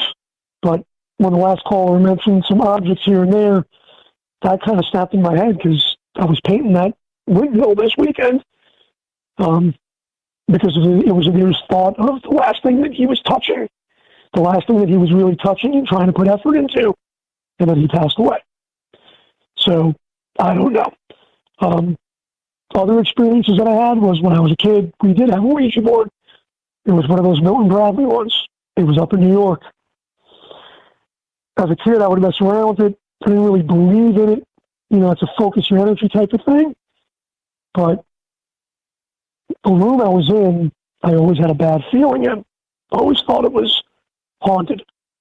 And lo and behold, one day, had a house fire. That night, I wasn't in the room. Anyway, get out of the room. And firemen come, fire gets stopped. Pretty good amount of damage. My room was destroyed. Had I been sleeping in that room, maybe I would have got out, maybe I wouldn't. But the Bible was singed. There was a Bible in my room, good Catholic boy. That was singed. The Ouija board was singed and not burned. There was a saint that was singed, but you can make an excuse for that as that's kind of porcelain, But it was odd, and that Ouija board went right out the window and into a dumpster, never to be seen again. So, haunted objects, kind of believe in that. I know when I go to the cemetery, there are certain things, there's certain ways you walk. You try to walk in between graves. If I see things knocked down, like flowers or things like that, or flags, just out of reverence for the dead, plus it's what I do, I just try to pick them up and put them back together. It's really it. I haven't had I haven't had anything follow me back that I believe, but have I seen haunted things in the funeral home? Yeah, I have. Not so much objects as maybe just spirits kind of passing through or saying by and moving along, hopefully. So, but anyway, those are my thoughts. Just kind of keep it short, put my 2 cents in. So. I appreciate it. Great stuff as always. I saw you said you were about to get to bed, so tell Dreamland we said hello. You're the best, Joe. Thanks for calling. Thanks for listening. Well, all the demons are here. I forget who said that, but all the demons are here. So, like I said, if I was a demon and I woke up, I'd be like, you guys are doing a pretty good job. I'm going to go back to bed now. I think you guys got it. Because they would look around and say, yeah, this really happens. So, anyway, love your neighbor. Try to put a little bit of good out into the world if you can. God knows I'm trying. In a negative industry, it's very hard. So the last couple of days, I've been trying to put some good energy out there, and it's been working. So nice. Good night. Have a great one. Appreciate it, Joe. I'm gonna spend some positive energy also in your name. Have a great one, brother. Always a pleasure. God bless you and the family. Have a great one. Easy as that. See? 702-957-1037. That's Joe in Florida, good friend of mine for a long time now. Again, this is what happens, right? You want to meet a bunch of amazing people? It's a simple concept. Start a radio show, then grind for years with nobody listening, and then eventually, somehow, some way, through some miracle, this serendipity, they come. All the amazing people. We're still talking about this idea of malevolent entities, demon traps. Back to this idea of this rock in Japan that supposedly for 1,000 years had a spirit trapped inside of it, 1,000-year-old spirit even. And the rock recently broke. And so some of the questions were, is this sort of breaking the binding ritual that put it inside the stone itself? You tell me. 702-957-1037. And speaking of amazing people, great minds, and what's up, my good friend, Troubled Minds, Matt in California. Already there. Test 1, 2, brother. Hey, Mike, how's it going? I'm doing good, man. Just chilling, hanging out, talking about crazy shit per usual. I know you saw this article, right, regarding this gigantic rock that broke in two, and what are your thoughts on this? Yeah, a demon breaking loose nowadays doesn't surprise me. Exactly. Like that was the joke, right? I think Kelly. Kelly had put that joke in the chat. He's like, "Did anybody have this on your 2022 bingo card?" There's like the pandemic, there's World War III, and there's like a demon breaking loose from a rock in Japan. Here we are. So have you heard of? So I'm going to get your thoughts. But I want you to, if you can, have you heard of the term demon trap at all, ever? And then we'll get to that in a minute, but I want to hear your thoughts first. But just real quick, yes or no, have you heard of that term before, demon trap? Not necessarily that trap, but we do have stories all over of entities being trapped in like a genie in a bottle. Those stories are old. Yeah, exactly, and the very, very old. And so I think, again, like we talked about with James on the show a ways back, when we talked about haunted dolls and things like this. But interestingly, I knew I was kind of talking to you a little bit tonight, and I probably know you felt it because you were here in Vegas not too long ago, and you said you went and saw the Zach Baggins Museum. And you said that they did have the Devil's Rocking Chair. They did have the Dybbuk box. They did have like all of this stuff that's kind of in the wheelhouse of what we're talking about tonight. So you don't have to talk about that specifically. But what are your thoughts on this and the whole conversation? Go right ahead, sir. Oh, yeah, we'll talk about that. But first I want to talk about in the magic traditions. It kind of goes with this, and we'll go to entities. But there's a thing called hollowing. And what that means is that every object you touch, you pick up, you put your energy into it. So you don't know when you buy something what energy is in that. And so hollowing is where you want to take that energy out and like void the energy, nullify the energy, and then put your own energy into it. And so let's take, for example, let's take a magic wand. So you want to go buy a magic wand. Well, the thing is, from the time the person that cut the wood to went to make the wand, put the paint on it or whatever they did, the jewelry and all, and then package it up, send it to the store.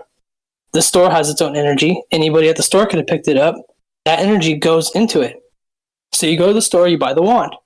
When you bring it home to do your magic power, your magic spells, all those people's energy is in it. So you want to void, it's called hollowing, hollow out the energy.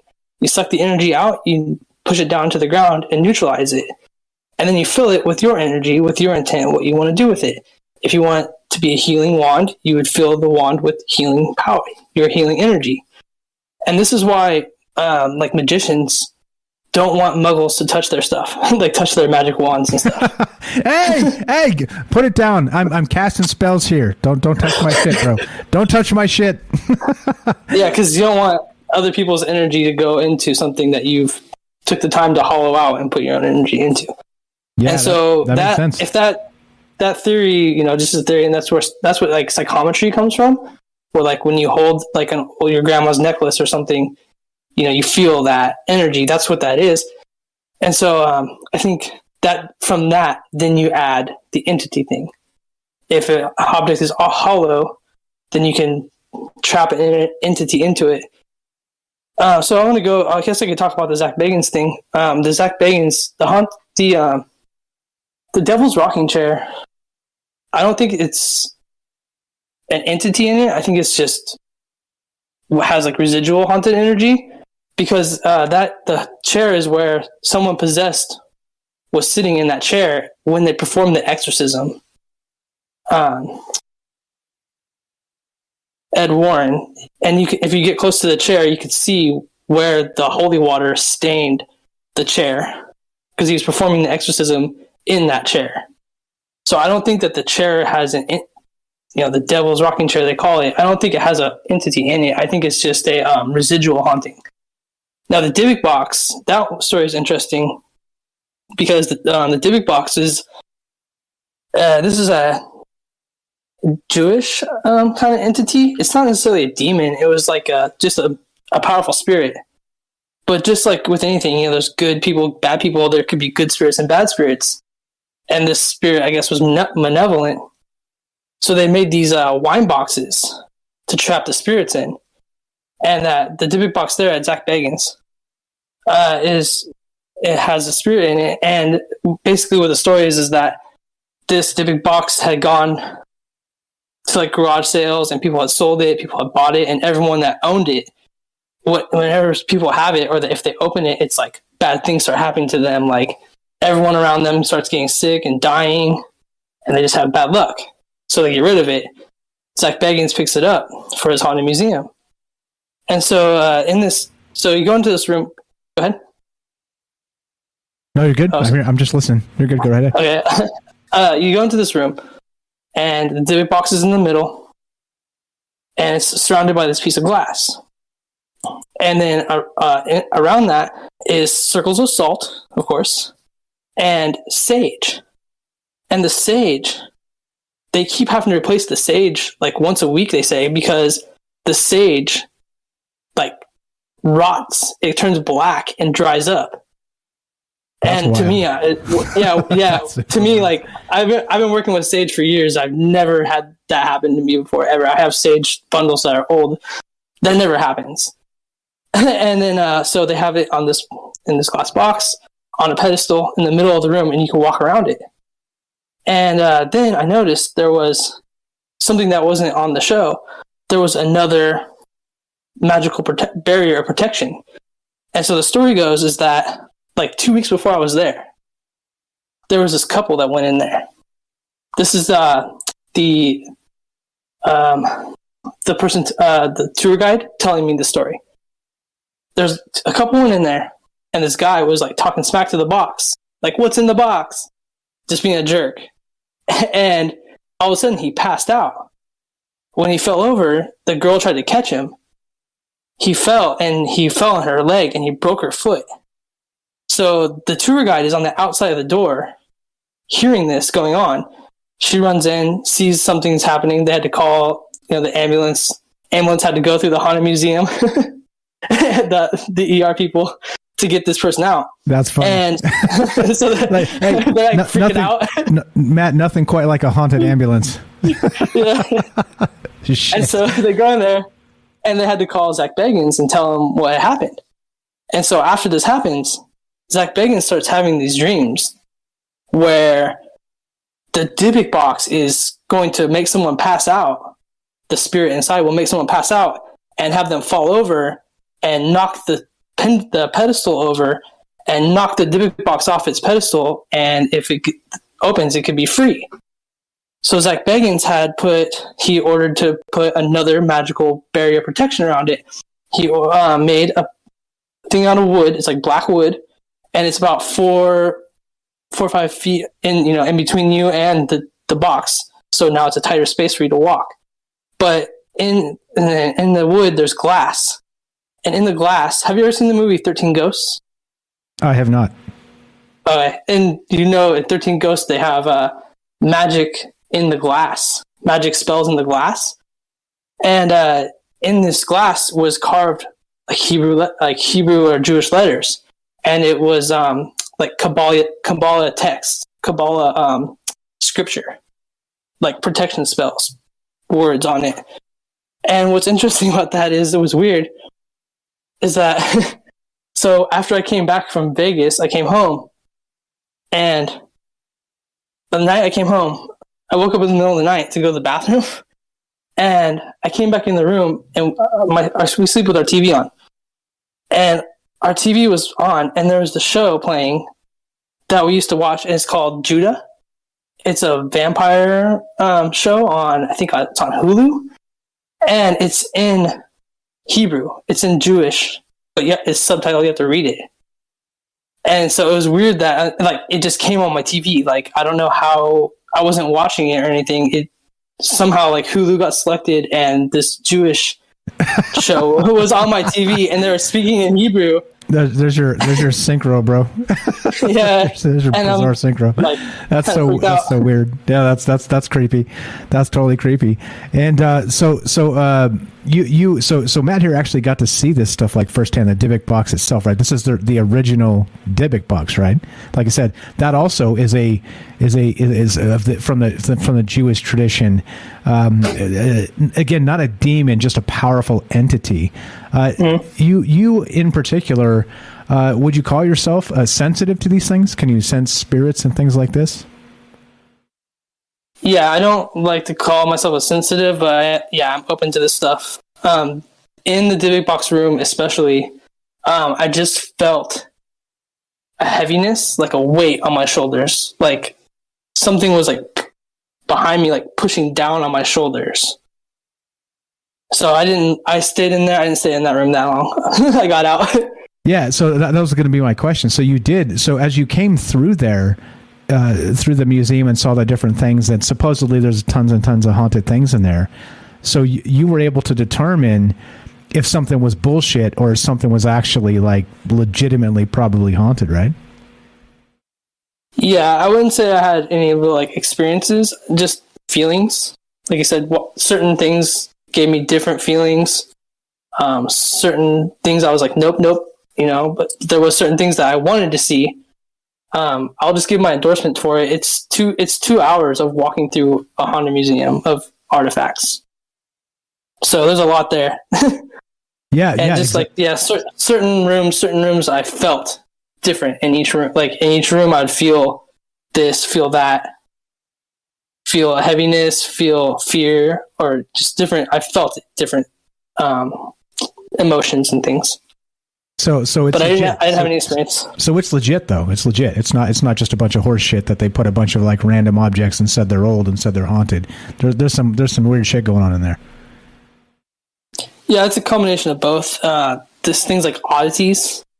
Like oddities are just, there's things there that aren't haunted. They're just weird.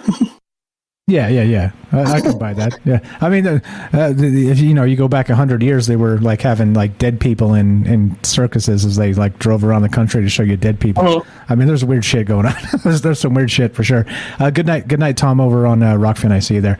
Thanks for hanging out with us. Thanks for the great call. So I don't know.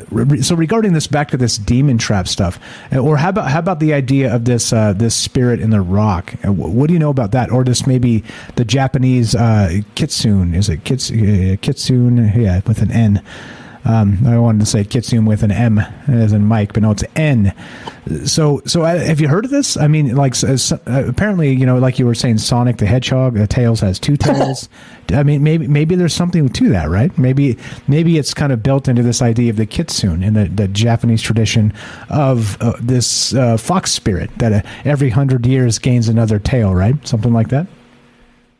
Yeah, it's a great story. The only thing I know about kitsune is from Dungeons and Dragons. I don't know if you want to get bored by that. No, but, I love it. I love that shit. Go right ahead, man. Tell me.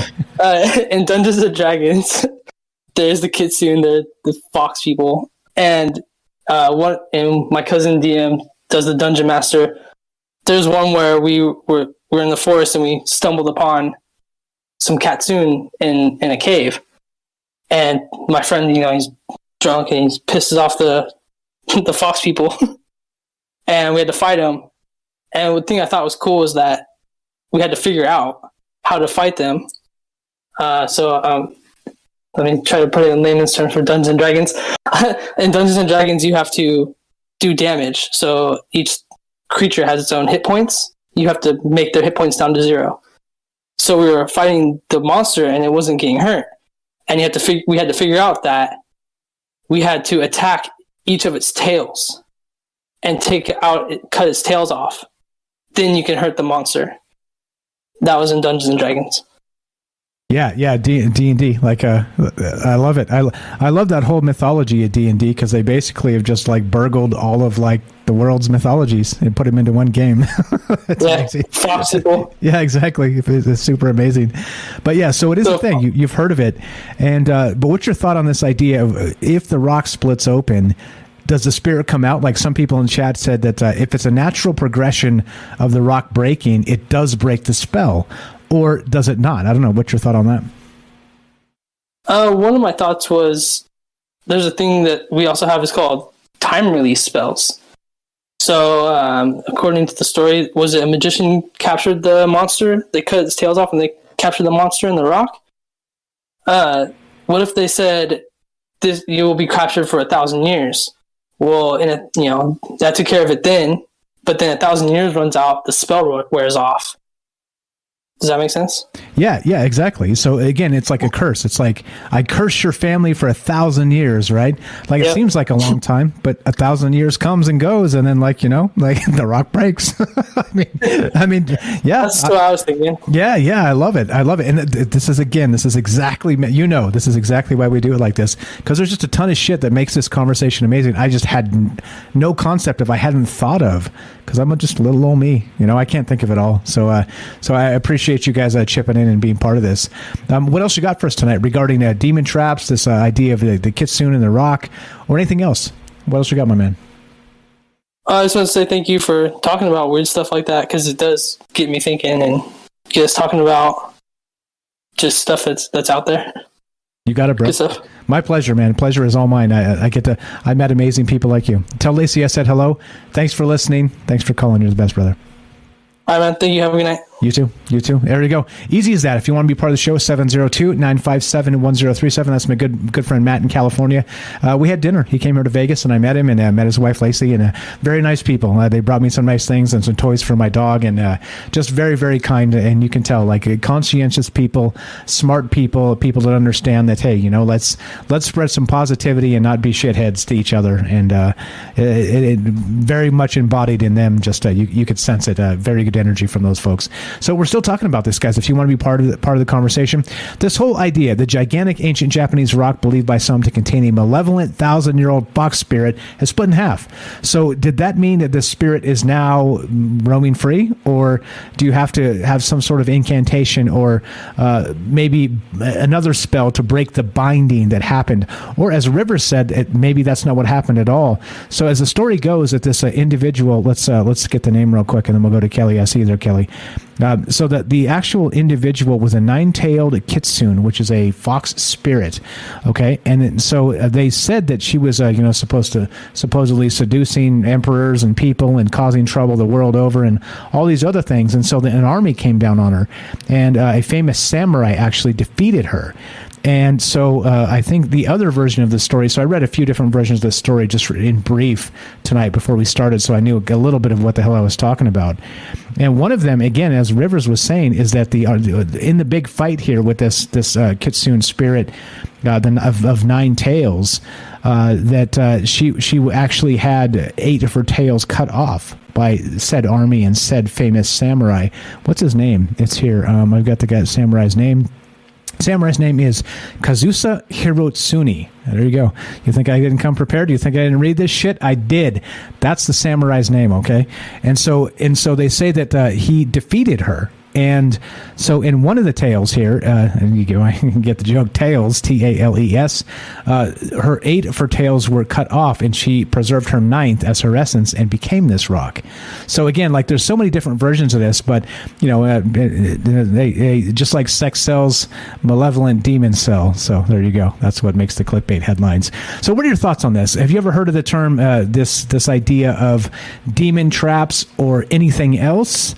Or what's going on? 702-957-1037. Let's go to Kelly in Colorado. What's up, my brother? How are you? The first caller of Troubled Minds. What's going on, man? Chilling, man. Thursday night. Smells like a Friday to me. I can smell Friday from where I'm at. And we're talking about crazy shit, living the dream, talking to amazing people just like yourself. What are your thoughts on this whole, first the kitsune and the Japan stuff and this rock breaking on that, and then we'll get into demon traps and whatever else you got, my friend? I read that post. It was pretty crazy, man, when I read it, how the rock split in half. So that was my question, too. Did it finally break its way through, or was it because he was only bound, or she was only bound for 1,000 years, or was it that some way, even when it doesn't, it just happened to break, and she just happened to escape. I don't know. It's kind of an interesting story, but yeah, that whole binding thing was pretty crazy. Yeah, but her name is I think her name was tamamo-no-mae. She was supposed to be like a beautiful woman. She was a like an assassin. She was supposed to have ready to kill a king or something. Like, the king. And that's when they, you just read the whole rest of the story where the army and the samurai defeated her. Exactly. Yeah, but she was known to have, like, from what I read, she was known to have, like, her if she was to get out, she would cause chaos or chaos around the world. Mischief throughout the world. Kind of it seems was weird as was kind of was going on right now in the world anyway. Maybe she's out there terrorizing this shit. Yeah, it could exactly. So I like the idea. So we got three ways here, like you said. So if she was trapped in this rock, was it a time lapse thing, like Matt said, sort of curse you for 1,000 years type of thing, and then the curse broke and the rock broke open and she escaped? Okay, there's one idea. The other is that maybe she was trying the entire time to break out and then finally broke out, right? But then also, what about somebody said, like, if in the natural way of things, the rock actually eroded through natural processes and then broke, it still breaks the spell. I don't know. There's a whole lot here to this that kind of makes this amazing. And this story we're talking about, there's a good brief here that I'll post. I just linked it on Rockfin. I'll link it in the other chat here on YouTube. It's a good little brief of this story of how, again, Tamamo-no-mae is the individual's name, and she transformed into that murderous stone. So just if you guys want a quick read on that, that was a great primer that got me started tonight. I was like, oh hell yes, this is a great story. This is a great story. I copy you, James. We'll get to you in a sec. But yeah, go ahead. What are your other thoughts here tonight, Kelly? Demon traps or anything else? Yeah, demon traps, man. That's a lot in. I had to pull it out too, man. The Lesser Keys of Solomon, the Goetia. Exactly. That's where that led me tonight. Exactly. Yeah. So, like in the because there's different books, right? That's where I started getting into some of the magic part of it, and that's where I kind of ran into there. But I had to read a lot into it. So far, I got to get back into it though. But anyway, it's got 5 books, right? And the 5 books are the Ars Goetia, the Ars Thagor, Goetia, the Ars Polina. I'm probably messing these names up, but the Ars Almadiel and the Ars Notoria, right? So in the first one, the Ars Goetia, it talked about 72 demons that you can summon, right? And they're all, now they're summoned or even they're trapped. They're all trapped in different ways. In each book, they're each demon, and it's not only demons, but you can also summon angels. Is what it claims too. But the first one, it talks about the 72 demons, right? And they have all the names on there. I wasn't going to go through them again, but yeah, there's 72 demons, and they're all, and their symbols are all or sigils, what they could call them, but they're like symbols, all these weird drawings, right? Each one of them have their main seal, and the seal of King Solomon was the one that ruled them all, like the ring thing, right? Yeah, so it goes that Solomon himself actually tamed the demons, and they built the first Temple of Solomon. It was not built by human hands. It was built by the hands of demons that he had controlled and tamed through these incantations or spells, right? Yeah. So in the Ars, the Ars Theora Goetia, right? That one is how they speak of how the demons in there, or the spirits. They're also tied or bound, right? Like how you guys were saying, different words that they use. But they were tied to the compass points, and there's 4 emperors that are tied to the cardinal points, 16 dukes that are tied to the cardinal points and the inner cardinal points of the directions, right? And additional directions. And then there's also an additional 11 wandering princesses, right? So that's a total of 31 leaders that each rule several spirits, and up to a dozen or several dozen. They can, all. But what they're trying to do is control the top ones that can do the biddings. Now, in the Ars Paulina, that one's actually divided in two different books, and the first one details the 24 angels aligned with the 24 hours of the day. And the second one is detailing the 36 spirits of the 30 degrees of the zodiac.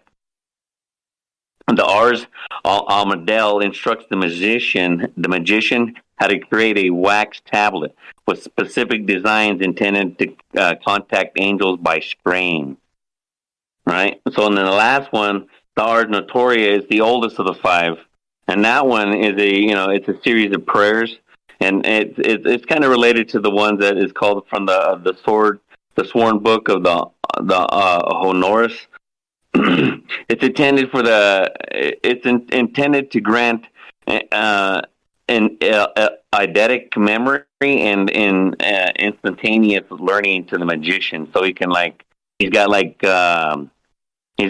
photogenic memory, right? And he learns really quickly. I guess it would just be coming natural to him, like, a true master of magician, kind of like how what's his name? The magician fell when he was the white, and then he came back he was the gray, and he came back as the white. Gandalf. Eidetic memory, by the way, is it's also known as photographic memory. So if you see something, like you read a spell one time, you commit it to memory, and you can always come back to it and never have to go back to the book. So yeah, Gandalf the gray, Gandalf the white. Go right ahead, sir. Good stuff.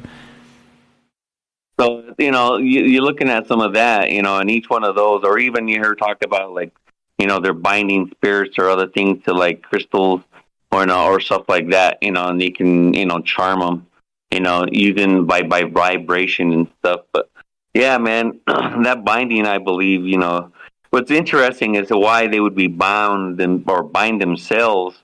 It's either, you could bind them, but, within that book, there seems to be, it's more of a spiritual aspect, right? It seems to be like the directional, northeast, south, and west, right? And then each one have each northeast, south, right? Or the north, south, north and south, right? Or southeast. And each one of those break down. So it's, I don't know, man, it's a little bit more deep when you go into some of that older stuff, right? So, I mean, you look at some of that stuff. That's where I really actually like, with me and ancient stuff, man, it's pretty crazy. But you got to have the tongue to read some of that stuff, man. And some of this stuff, too, you can't really rely too much on some of these books because, they were actually rewritten a few times, They had to be transcribed from, ancient tongue to Latin, and then from Latin to Greek, and then the Greek to English. Just like the Bible, by the way. Just like the Bible. Yeah.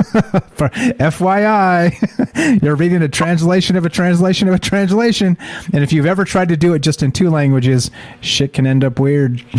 Shit can end up weird. But yeah, good stuff. Go ahead. Yeah, I do that though. But some of the ones, the book I have, it explains that it's. It's probably one of the first written ones, so it's, hopefully it's clear, but man, it's pretty crazy. Yeah, these things are bound by something, or, it's like I said earlier too, or I was getting to, is that it's kind of weird to say that they would bind themselves to an object, kind of like that museum. But I don't know, you probably could happen, because like something traumatic, maybe that somebody was killed by an instrument or something, or a tool or something, and maybe that was forced, like the body or something, or the spirit, not the body but the spirit, or something traumatic, that part of them maybe got trapped into that object. You never know. It's pretty interesting to think though. Yeah, definitely. Lots here. So with this demon trap, while I got you on real quick, let's talk about this just real fast.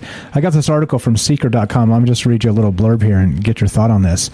So English archaeologists have discovered demon traps under the floorboards of one of Britain's most important historic houses.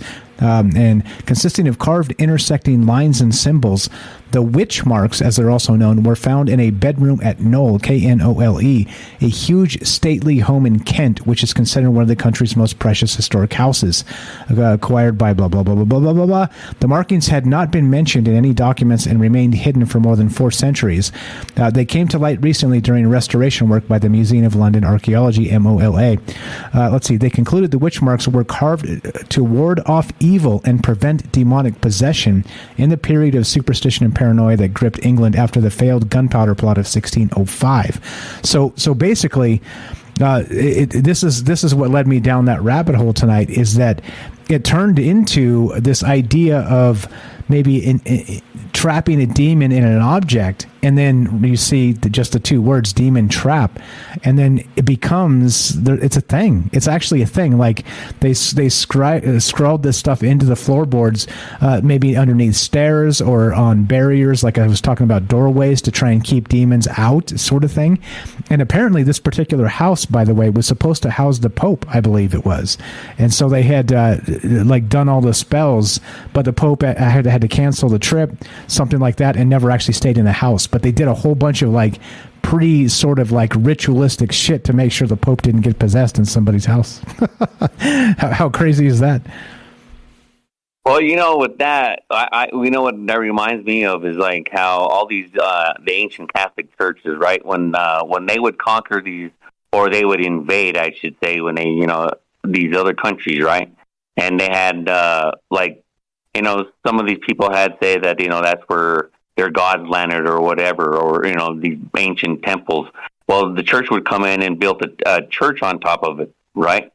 So who knows? Maybe they're building these churches to claim that land, just how they're doing, stealing ancient knowledge, but they also stealing the land. But something like that church or something was built on top of a ritual site, and all these rituals, that's where a lot of the stuff talks about, a lot of these sites that if you're doing rituals that it does some of the gates and stuff. So I was kind of I missed that show the other night when you were talking about the earth, if there, it was alive or plants and stuff. Maybe we're talking, say the Japanese demon was trapped in a in a rock, right?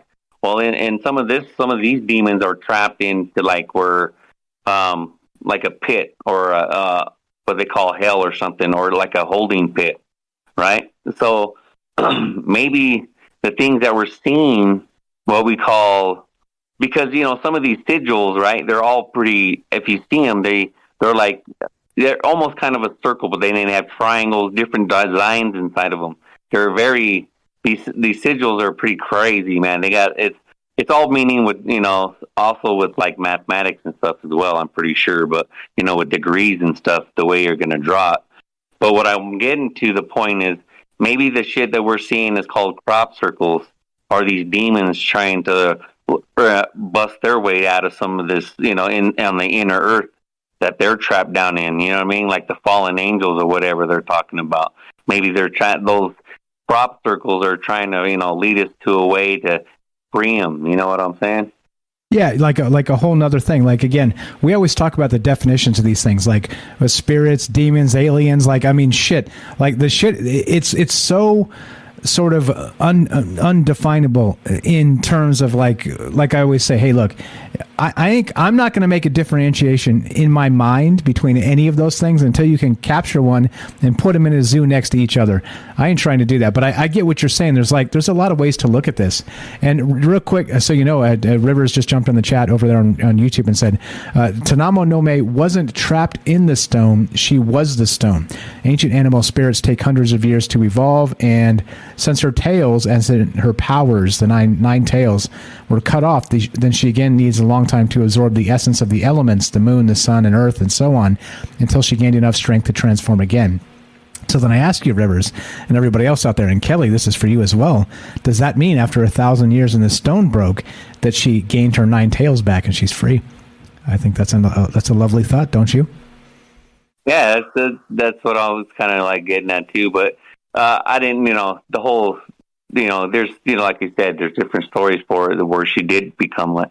But that also kind of reminds me of how the ancient totem poles, right? Of some of the Native Americans in the the upper southwest, right in Washington area, and all the way up to Alaska. They have the ancient totem poles. Exactly, kind of same thing where the spirits of these, of their gods or their, spirit guides, whatever, is all connected, and they put them on top of which is the higher meaning of it. That's pretty interesting too. All of it. Another question in the chat. Do you think churches are energy sites? And MJ says, yeah, churches are energy traps. Oh, shit. The show after show after show idea just cranking out here. Yeah, I mean, this is wild, right? I don't know where to take it other than to say I was surprised to find that this hit the news. I'm glad you shared it on the Discord. So this one actually, the credit to this show goes to Kelly here for sharing this, and he made the joke, who had this on their 2022 bingo card, like who thought a demon was going to break free from a rock in Japan, and well, here we are, and maybe it's misunderstood. Thanks, Rivers, for setting this straight and clarifying. But I mean, it's fun to think about. It's a fun topic anyway. What else you got for us, Kelly? No, man, that was about it. That just kind of, I that would be agree with, if that's some of the magic, from what I've gathered and some of the stuff that I've read. Like I said, I'm kind of dabbling in, a little bit head first diving in. So I'm running across a lot of some of that stuff, but they're not like, demons, especially with the King of Solomon. Like you said, he controlled them to where, he had them do his bidding, building the first temple and shit. So, it's not, I wouldn't say they're bad. They don't know why they call them a demon, but they're a spirit of some kind because of maybe the way they look, probably the form they probably took when they, represent themselves.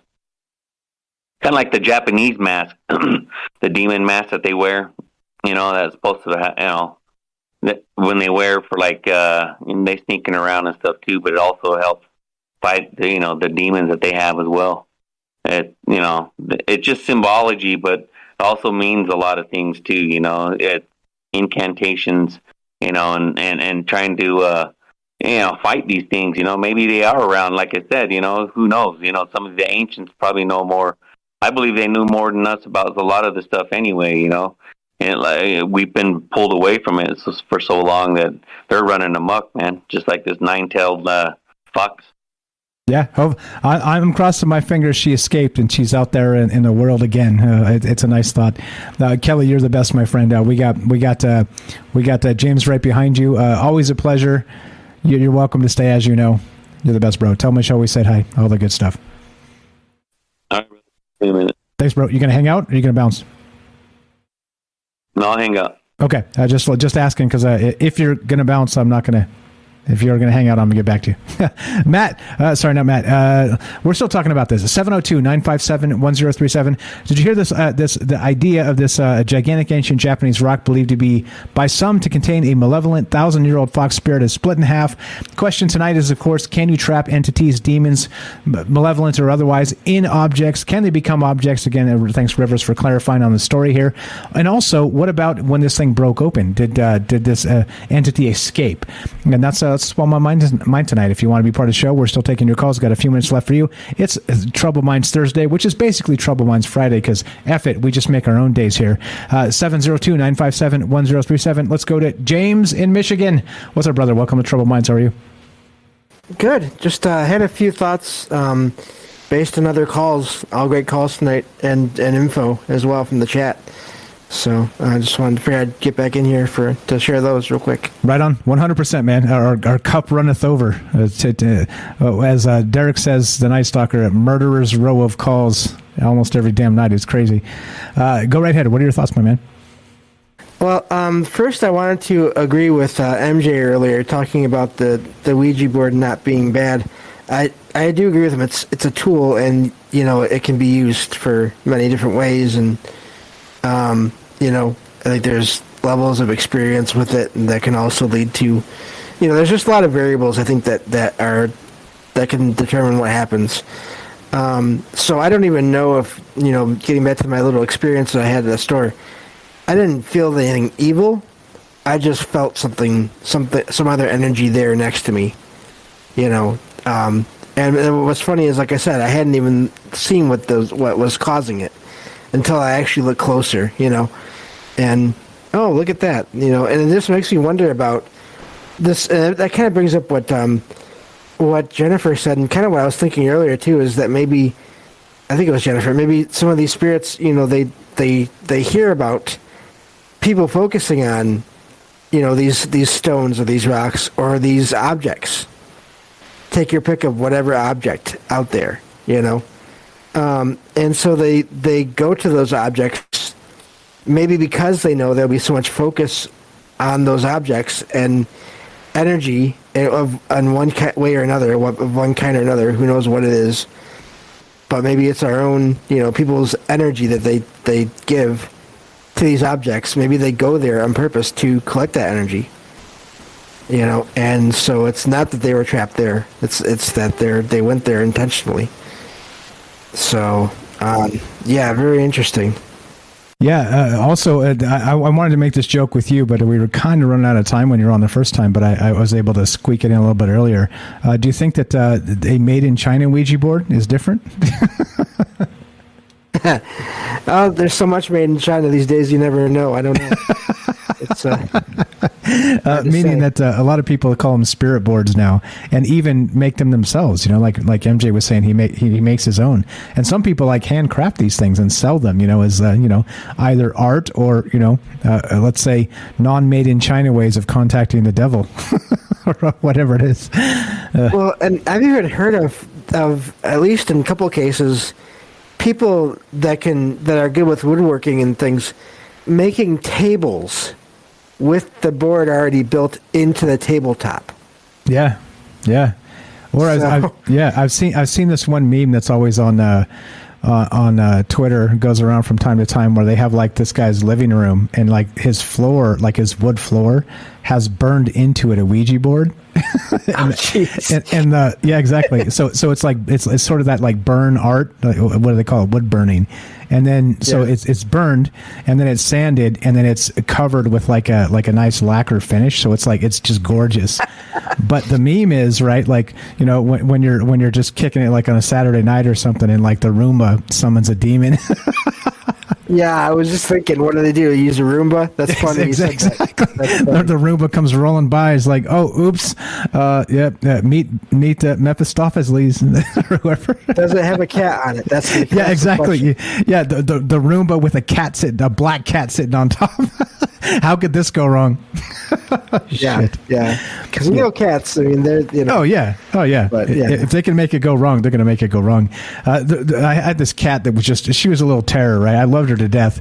Passed on now. It's been many, many years, but she would literally just climb up on the counter and just knock shit off. She'd be like, "Oh, you like that there?" Boom. Just drop it off. Yeah, you're like, come on, really? Come on. I'd get a bag of Doritos, I don't need a ton of that crap anymore, but I used to when I was young. I had this big ass bag of Doritos, and I put it down, and she'd climb up on the counter and she'd chew out the corner of the Dorito bag. And then so I go, right, so she's been eating Doritos for God knows how long. I go to grab the bag and pick it up, and they just pour out the bottom. I'm like, God damn it. Freaking cat. Yeah. Anyway, back to, you had some thoughts and some notes. Go right ahead, sir. I digress. Well, sometimes I get excited, James. Sometimes I get excited. No, I love talking about cats, so no problem here. All right, cool. But the last thing that I wanted to bring up was Rivers, mentioning that through Derek. That's really interesting. It brings me back to this how it seems like in so many cases you get. When you look into something, you get opposing or differing views on what happened, and on whether the subject of any story is good or bad. And that's just really interesting to me. And what you and Kelly were talking about, the way that we don't really know what is what, and all we have in a lot of cases are these words and descriptions of things, and. Aliens could be ghosts, could be demons, could be, it's really hard to nail anything down, really. You just kind of have to go by, whatever you find, but then keep in the back of your mind, this is what we think as of now. Yeah. Like again, trust the science until the science changes tomorrow, and until we can actually tell you the difference between a ghost and an alien and a I don't know, a poltergeist or something, right? I don't know.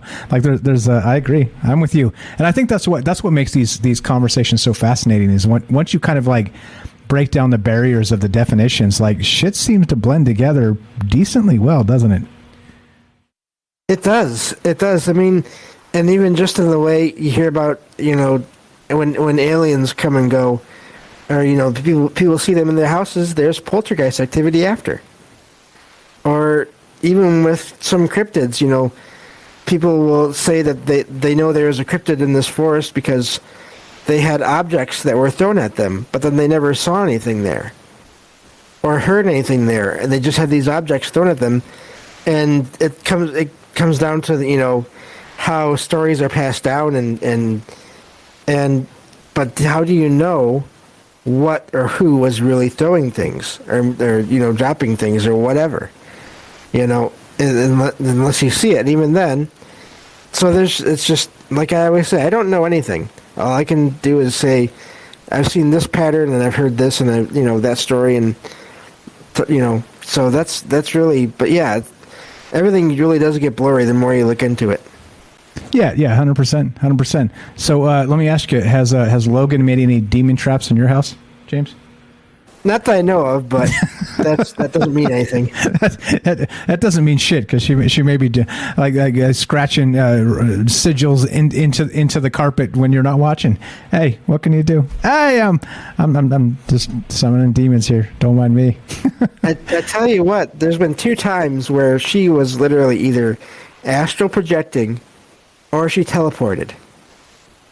Because I saw her go one direction. I live in a 1-bedroom apartment, and, so there's not a lot of room. I saw her go in one direction, was still looking in that direction. She literally came from the opposite direction. Not even joking. I don't know how she did it. She didn't get to go behind me. Both times I was sitting basically almost with my back against the wall. I don't know what happened. Coming to get you, James. It's a cosmic conspiracy, and it's led by your cat Logan. I believe it. Yeah, right. Night Stalker says there's a cats are aliens link. I'll post it in the chat later. It's funny you say that. I still have an aunt that had a cat. The cat has passed on now, unfortunately. But the cat, they used to say, let's say the cat, and just for anonymity purposes, let's say the name of the cat was, I don't know, Bernard. And so they used to say that it was a Bernard suit, right? Because the cat itself was actually not from this earth. It was alien, and it was just masquerading around in this Bernard suit. That's what they wouldn't call the cat's name Bernard. They would say, "Come here, Bernard suit." Just because it would do weird shit like sit there and just stare at the lamp, right? Like the lamp's on and like everything's normal, the TV's on, they're just doing whatever they're doing, and the cat would just sit there on the furniture and stare at the lamp, and you're like, what the F is up with this cat? It's like so crazy shit. Yeah, Logan will sit there and just stare into my little tiny kitchen sometimes, and just stare into a corner when nothing is on. Not even the fridge doesn't even make any noise. And I would know, I can hear it. And she'll just stand there and stare sometimes. Not so much now, but she did a lot when there was a lot more activity going on around here. And yeah, she was just standing there looking, and I didn't feel anything or see anything or hear anything, but she was picking up on something. Yeah, as they do. Familiar spirits, they're called, right? Great shit. What else you got for us, James? I do like, I see in the chat there, Jennifer says, I think regarding the spirits, they can be, neutral as well. So it's even harder to tell, what's going on. And again, that can also lead, I think, depending on the viewpoint of whoever is involved, to them ascribing, good or evil to whatever they're experiencing. That just makes me think of some of my earliest experiences. I thought that whatever I was seeing, it could have been evil. But now I look back and, I really don't know. Because nothing else really happened. I was never really hurt or anything by anything I saw. I was freaked out, but that's beyond, that's it, and that's understandable. So it just makes me think of experiences. I'm sorry, that was from Facebook. I have open still, and it just I didn't even hear it. Makes you wonder. Oh, good. So yeah, I think it's important to keep in mind just your feelings. In these experiences, more than just what everyone says about everything. Unless it's something they've experienced too. Yeah. But always just keep things in mind like that. Yeah. So if you think of it in terms of like spirits can be neutral too, it's like let's say people can be good, they can be bad, they can be indifferent. As spirits or even aliens are the same way. It makes it all the more terrifying, right? Because we do like to kind of paint them as enemies or dangerous or this label everything as a demon. Like I said, it sells. It's like if it bleeds, it leads. Well, if you got a demon in the narrative, well, the clicks come. So I don't know. Oh yeah. But I don't know. Again, angels, demons, like again, you look at the biblical angels, like we said, well, they got 22 eyes and shit, like 18 wings, and just all kinds of bizarre ass stuff. I don't know. I don't even know. So let's wrap this down. What are your final thoughts here, James? You got a Ouija board? You're going to get one anytime soon? Maybe someday. Maybe someday. Who knows when that day will be? Knowing certain friends, it may be sooner rather than later. If you get an anonymous Ouija board in the mail, it wasn't me. It totally wasn't me. I just want to make sure. I'm free and clear on that. It wasn't me. It totally wasn't me. Totally wasn't me. Yeah, Kelly, you got anything for James while you're still here, brother? While we're still doing this? No, not too much. But as for Ouija boards, I just want to say that I don't know, man. I don't know, man. With them, I've messed with them a couple times, but the only thing I say with that is it's weird because you don't know what you're going to conjure up or what you're contacting. You know what I mean? They could say to one, even some of them are, if they're mischievous, like they talk about like the jinn and stuff, ancient or other ancient. Where they say they're all mischievous, right? So who knows? They could be even lying to you. So you can even trust something that is, that you're contacting or trying to contact. You couldn't even trust that anyway. I wouldn't, because you never know, man. Yeah, you know what's interesting about that too. In those terms, is this whole thing that sort of spawned the conversation tonight about that spirit, the kitsune spirit breaking out of the rock in Japan. Is that the traditionally the kitsune spirit are shapeshifter tricksters. So, boy, oh man, why? Come on, can't we have nice things? This is why we can't have nice things.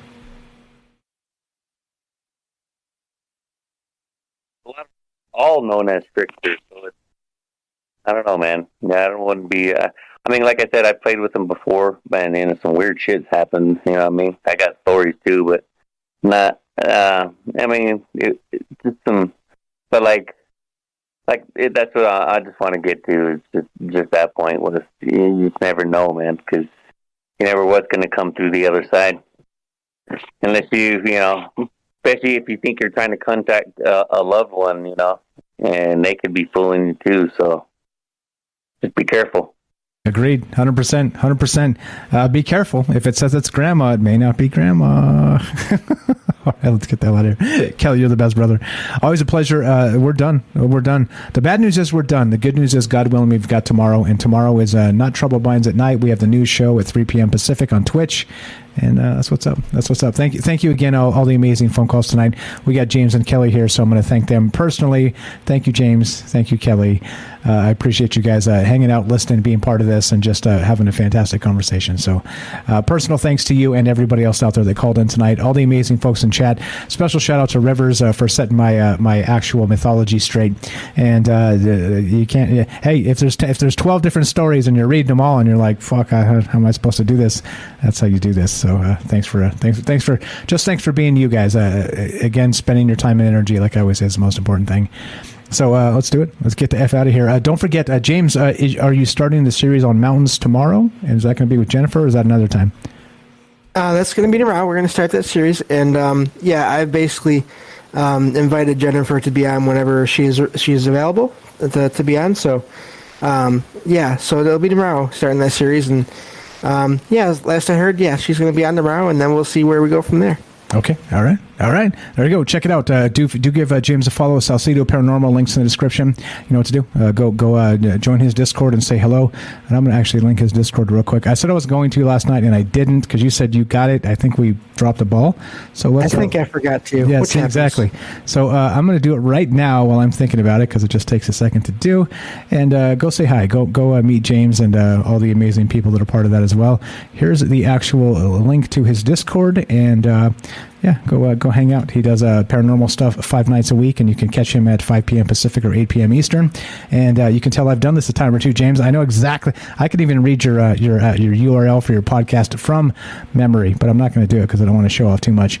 But let's do it. There's that. Let's drop this in the chat. And there you go. Derek says open lines tomorrow. Open lines tomorrow if you're good for a segment.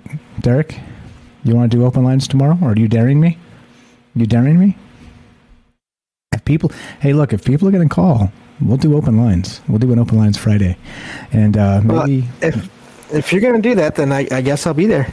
Okay, well, there we go. We got 2. Derek's got to confirm, and maybe you're pushing me to I don't know, to places distant and far, and hell yeah. So do join James's thing, and there you go. He says I'm working, but I'll call for sure. There you go. All right. There it is. The challenge. The gauntlet has been dropped.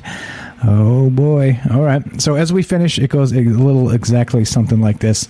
I'm going to play some music, and James gets to do his thing, and whatever your thing is, James, roll it, brother. The music's playing. This is your time to spit it out and wax poetically. Go right ahead, sir. I'll wait for the drop. It's like I've done this before.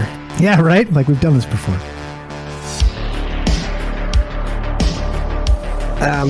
Happy to be here with all of you. I would just say, trust your feelings when you have any experiences with the paranormal as much as you can, and always be looking to learn, because I think that's important too. There it is. In the immortal words of James.